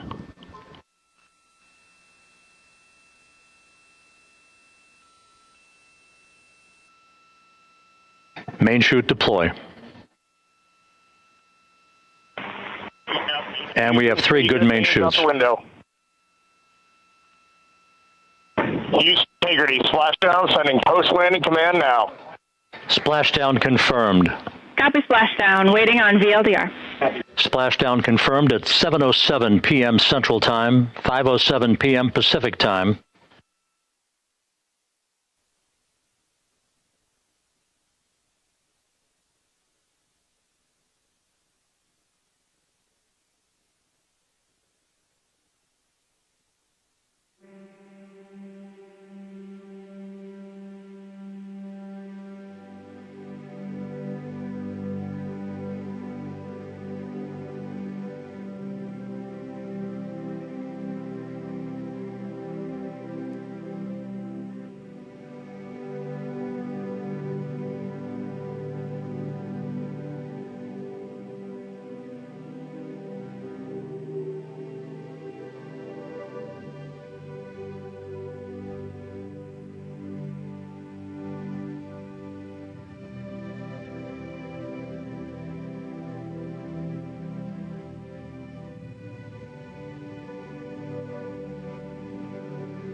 Artemis II mission is a test mission of the Orion space capsule. Artemis II will be the first time we put humans on this rocket. We're going back to the moon because it's the next step in our journey to Mars. We were always going to the moon. Pushing ourselves to explore is just core to who we are. That's a part of being a human. And lift off. We shall return. Continuing to test out every bit of Orion. Coming back to Earth, 7 miles a second. When humanity sets big goals, we can bring together genius from around the world. You have the best people on planet Earth putting this vehicle together. That's what's up. To innovate for the benefit of humanity and to inspire the world through discovery. And here we go.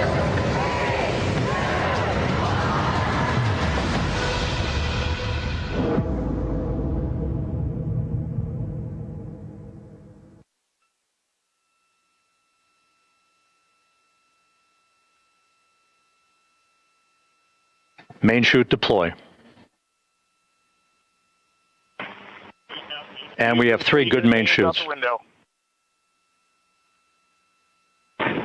Integrity, splashdown, sending post-landing command now. Splashdown confirmed. Copy splashdown, waiting on VLDR. Splashdown confirmed at 7:07 p.m. Central Time, 5:07 p.m. Pacific Time.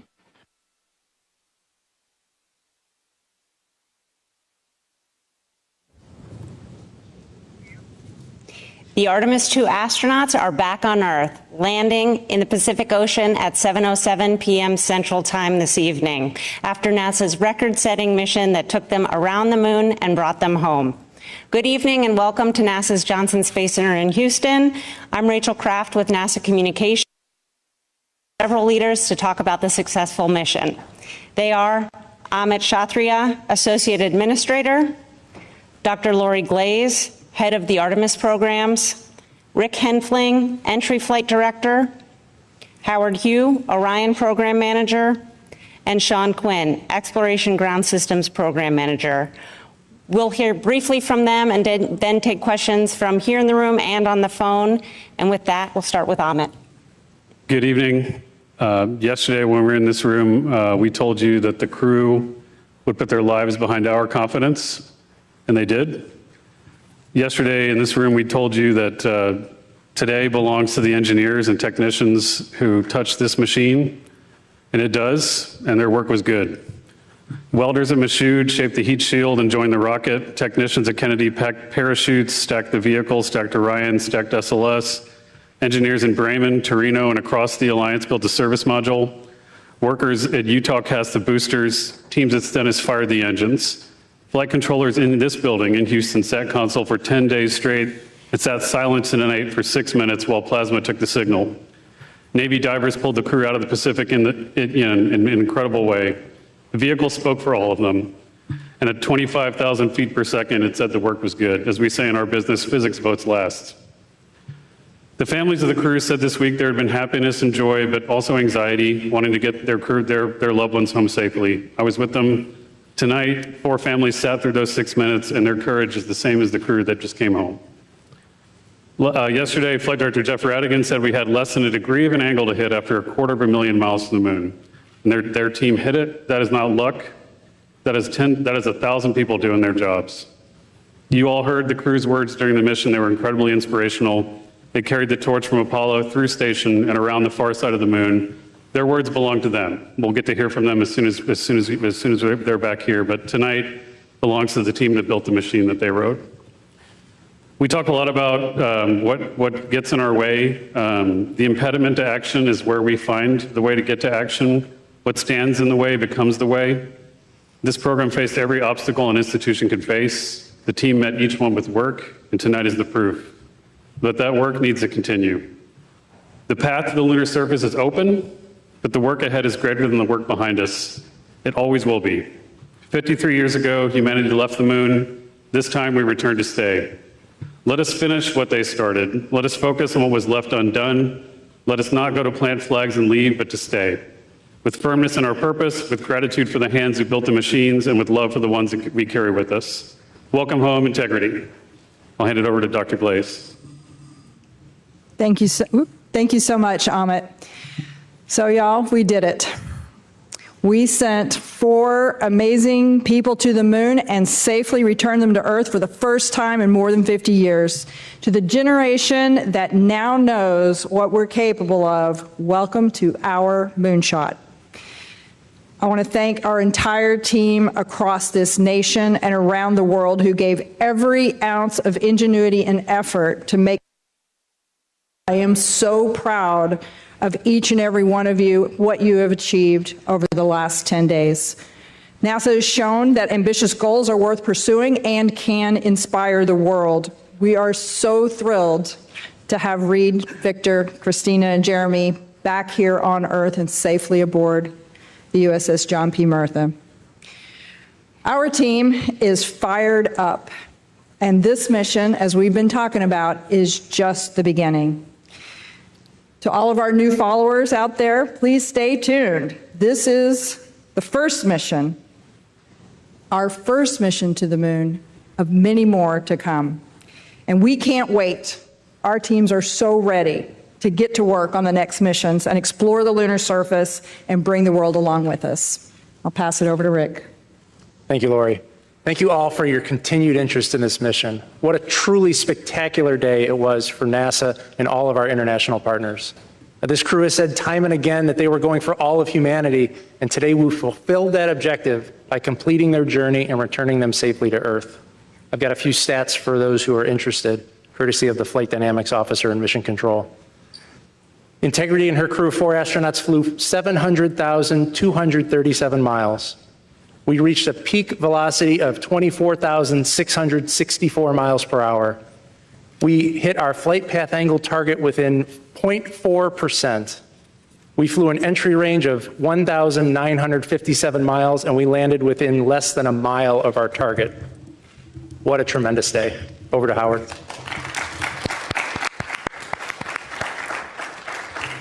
Thank you, Rick, and thank you to the flight control team. What an outstanding job. Wow, what a fantastic day. I mean, we've dreamed as a team of reaching this day, and appreciate Amit's comments. I mean, so many people have worked very hard, tirelessly to get this day.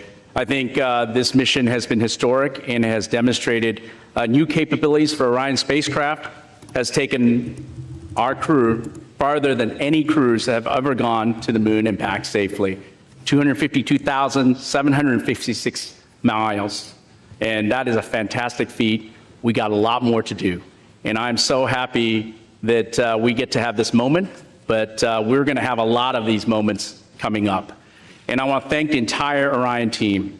They have worked tirelessly. They've dedicated many hours. They've committed to excellence and innovated and attacked challenges that we've come up with for both our NASA team, our industry partners, and our European team as well. We did it together. We brought the crew home safely.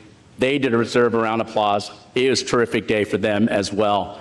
And I want to thank the crew. They have been a fantastic inspiration to our teams as well. You've heard their messages. We are so happy they're back on the ground. We can't wait to see them as well. And finally, we've learned a lot from this mission. Number one was bringing the crews home safely, but it's also a test flight. And like Amit said, we have work ahead of us to be done. We're going to learn from this mission. We're going to look at the data, and we're going to move forward. This is the start of a new era of human space exploration. Thank you. Okay. Well, thank you, Howard. What an incredible end to an incredible mission. I got to tell you, I think I'm trying to pick out the best thing that happened today, and I'll just say that we were sitting in the back room getting ready for this press conference, and Howard gets a call from Reed Weissman, the commander of Integrity, and it was so great to hear his voice and tell us that all the crew is okay, and we could say that we did our mission. We accomplished what we set out to do. I'm very proud of the efforts of the Exploration Ground Systems team that supported both the launch and recovery operations alongside our Navy partners. All the hard work and dedication over the last couple years paid off today, and the team did a great job. Our recovery teams are currently in the process of bringing Orion back on the well deck of the ship, and hopefully within about 4 or 5 hours, it'll be hard down in the back end of the USS Murtha. It's good to be NASA. It's good to be an American today. Thank you.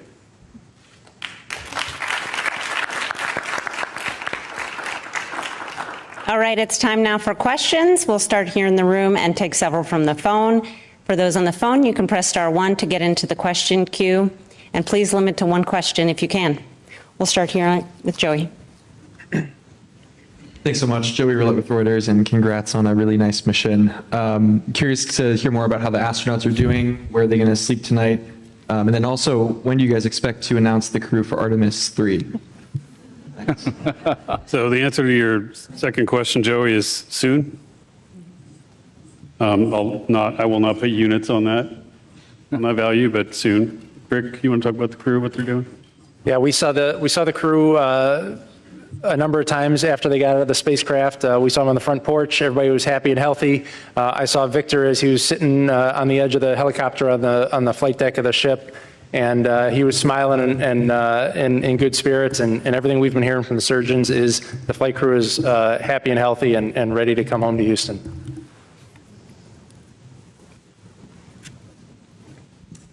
Hi, Lauren Grush with Bloomberg. Congratulations again.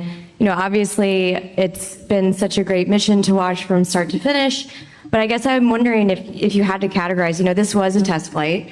What would you say is the issue that you feel maybe the most grateful arose during this mission so that you could apply that lesson learned to the next?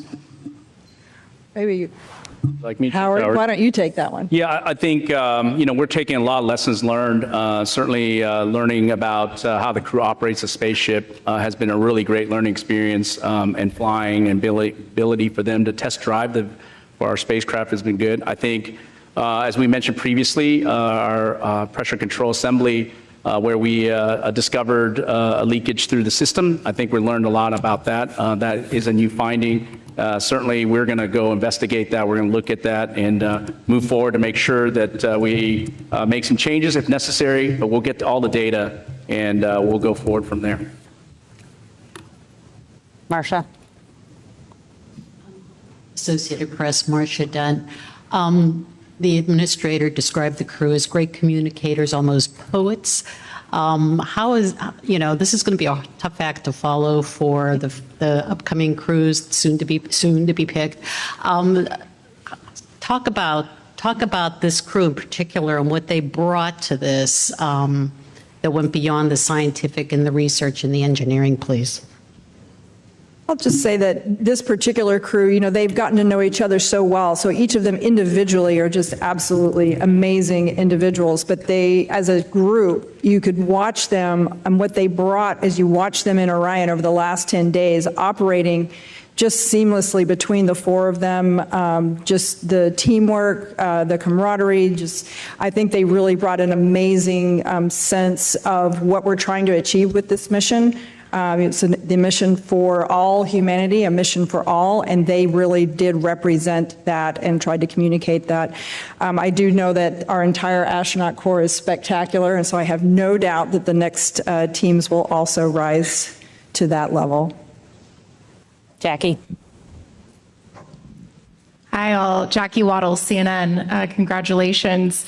Question for Rick. I'm really anxious to hear what that blackout during reentry was like for you. And also just wanted to ask, that splashdown target being less than a mile off is incredible. Can you walk us through if anything, was outside of ordinary? I know we heard on comms there were some sensor issues just before entry interface. Just curious to hear more about that. Thanks. Sure. So, blackout, there's really no beating around the bush with that. It's a difficult time because the flight control team wants to see data. We want to look at the data. We want to be able to provide input to the flight crew on how to fly their spaceship. And when we don't have data, we're trying to figure out what to do with ourselves. But we knew when blackout was going to start. It started when we expected. We knew when it was going to end. It ended when we expected. And so that gave us the trust that the spaceship was flying itself correctly. As far as some of the cautions and things that came up on the way down, The prop cautions, they were, we think that, again, that was learning of the spacecraft. Some of the limits are set a little bit tighter than we probably should have had them set, and we dispositioned those and moved on. As far as the comms post-landing, we don't quite know what was going on there, but we worked around it. We had comms with the recovery team, and we safely handed over the mission authority at the right time. Okay, Josh. Hi, Josh Denner, space.com. Really excited to hear that the crew is doing well. I'm interested, we saw Victor sitting on the edge of that helicopter once they landed on the ship, and it was great to see them all, walk across the deck. They were set to do an emergency egress test with a ladder, a backpack, I'm wondering if they've performed that yet, how soon they will be performing it, if they have, how it went.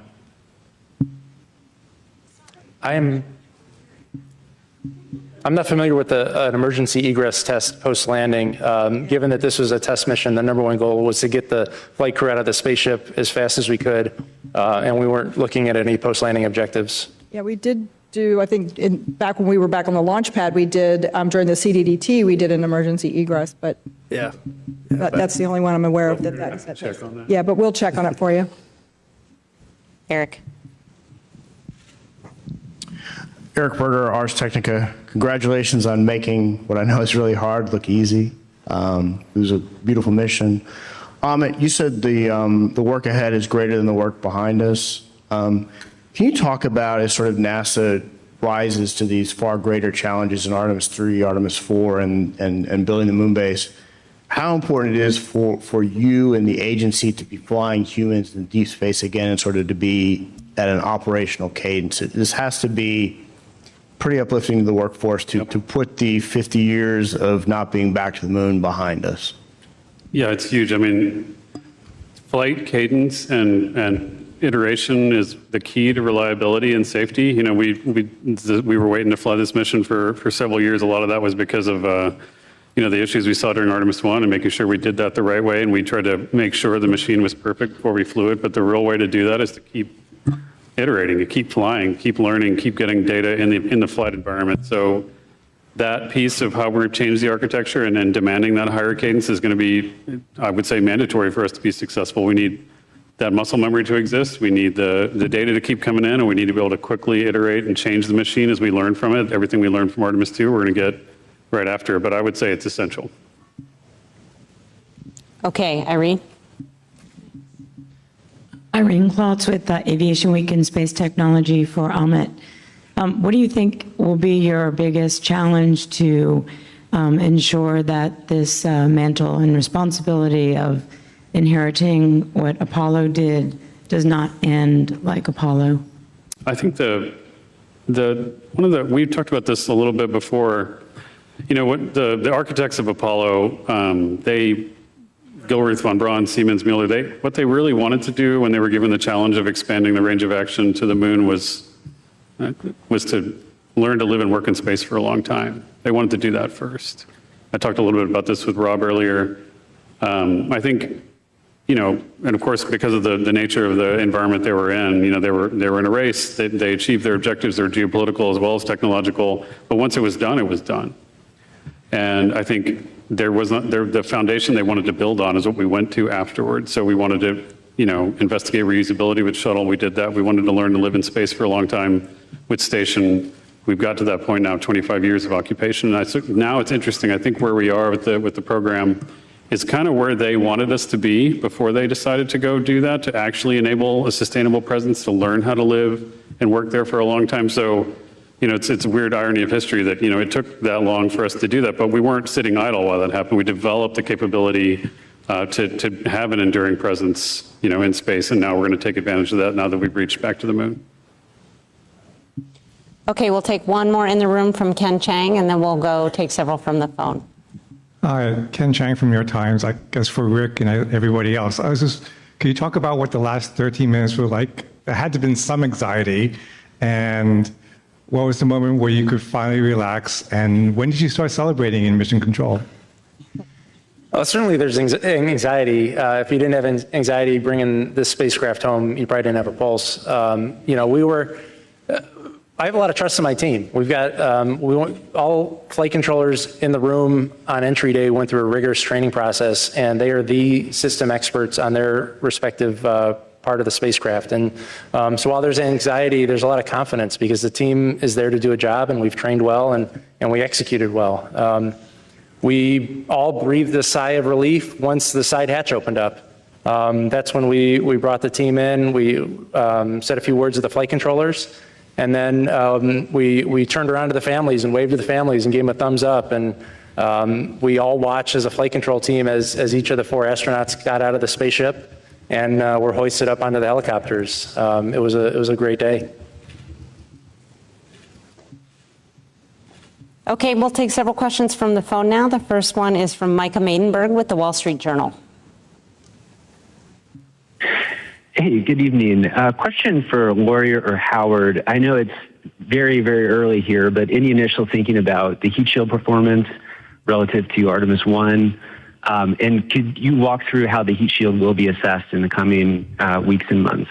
Thanks so much. So I'll just start and then I'll hand it over to Howard. How's that? So, initially we gathered a lot of data already. Certainly you saw there were aircraft that were positioned in order to do some imagery and collect data. So we've got some of those data that can be analyzed in the coming days and weeks. We also had divers below the surface that took imaging of the heat shield before it was brought onto the Murtha so that we could understand exactly what state it's in after it landed. And so I think we've already begun the data gathering piece of it. I'm sure there'll be more assessments once we get on the ship. And then Howard, why don't you talk kind of what the next steps are? Yeah, we already have 2 of our heat shield experts on board the ship. And so when we get the crew module into the well deck, and we'll do some inspections right off the bat. Like Lori said, we've got underwater divers that are taking pictures. And then after that, once we've inspected that on the ship, we'll transfer back to Kennedy Space Center. We'll have opportunity to look in detail and do scans of the heat shield, and we'll have a lot of good data from that. We also captured a lot of great imagery. Obviously, we haven't had time to digest all that data, but we will in the next several days and make sure we understand if there's anything that happened that was anomalous. But we're very excited. The team is very excited to get that data from both the imagery and seeing it live in person. Next up is Jackie Mogensen with Scientific American. Hi, thanks for this. I wanted to follow up on one of the earlier questions about the astronauts. I was curious if it might be possible to tell us a little bit more if we know about what the astronauts will be doing in their first days back on Earth, what their first meal might be or activities with their families. Thanks so much. Well, the top priority is going to be to get them promptly back to their families here in Houston. As far as the specifics, I'm sure each of the crew members has something special planned with their families, and that'll be the priority, is for them to take some time and spend with their loved ones. Yeah, I'm not sure we answered it, but we do anticipate them arriving back here in Houston 12 to 24 hours after splashdown. So that would be between 7 in the morning and 7 in the evening tomorrow. Next on the phone is Jeff Faust with Space News. Good evening. I wonder if you can talk through what the processing of the Orion spacecraft is going to be now that it's back. What point do you sort of extract all of the lessons learned from the mission and start applying them to Artemis 3 in order to have that mission ready to go launch in about a year's time? Thanks. Yeah, we will have what we call a quick initial 30-day report that we will put together. Every team will be doing their due diligence and analyzing all the data we have. The crew module will get transported back to Kennedy Space Center.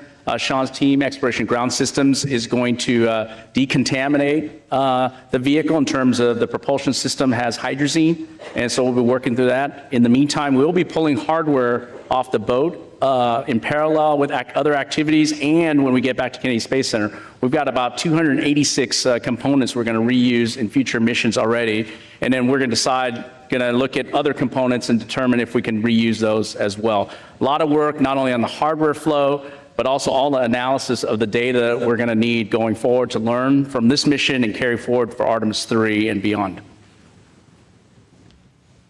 Okay, we'll take one more from the phone and then come back here into the room. The next question is from Richard Trudeau with Orlando Sentinel.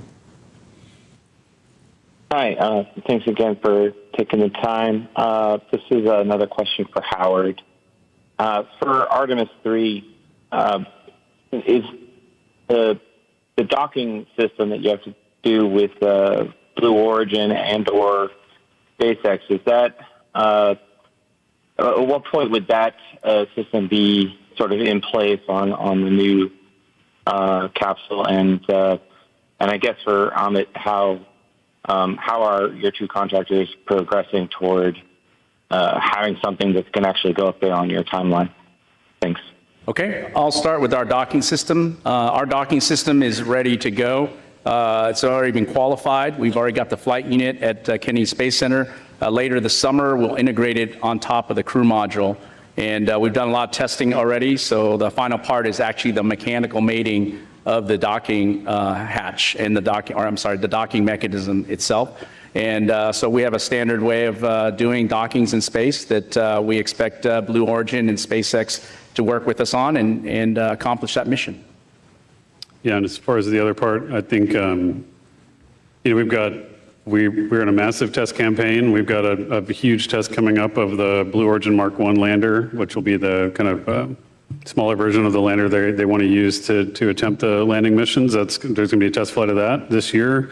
We also have the test of the Block 3 Starship and Super Heavy, which is coming up hopefully in a few weeks here. So, every day in this program, we're going to be testing big machines, and we're just going to keep getting side by side with them to help them make progress. Okay, Jackie, and then we'll come back to the other side of the room. Thank you, Jackie Goddard for the Times of London. My question is for Howard. As a little boy, you were inspired by Star Wars. I wondered if today is better for you than Star Wars, and for future space travelers looking back at today, what should they see as being the significance? Thank you. Wow, you might be watching my old interviews or something, but I would say 1,000, I don't know what the number is, thousands of times better. I would say that I shared a moment with my father. He took me to see Star Wars. He's not alive today. I wish he was, because that little kid who saw and was inspired by the stars, and now we're able to send our crew out to the stars, the farthest any humans have been. I mean, I can't even express just how I feel and the goosebumps I have. And I would say that for all the kids out there, I mean, just pursue the dreams. I can't say any better than the crews. I tell my kids also, pursue what you're passionate about. And my passion is a space program. My passion is NASA. And I was able to accomplish that today, and hopefully many more days going forward. But you have opportunity to do what you are passionate about. And hopefully those kids who are in love with human spaceflight, in love with going to the stars, will be inspired by us, especially by our crews. And come join NASA. Come work for us. We got a lot of missions ahead.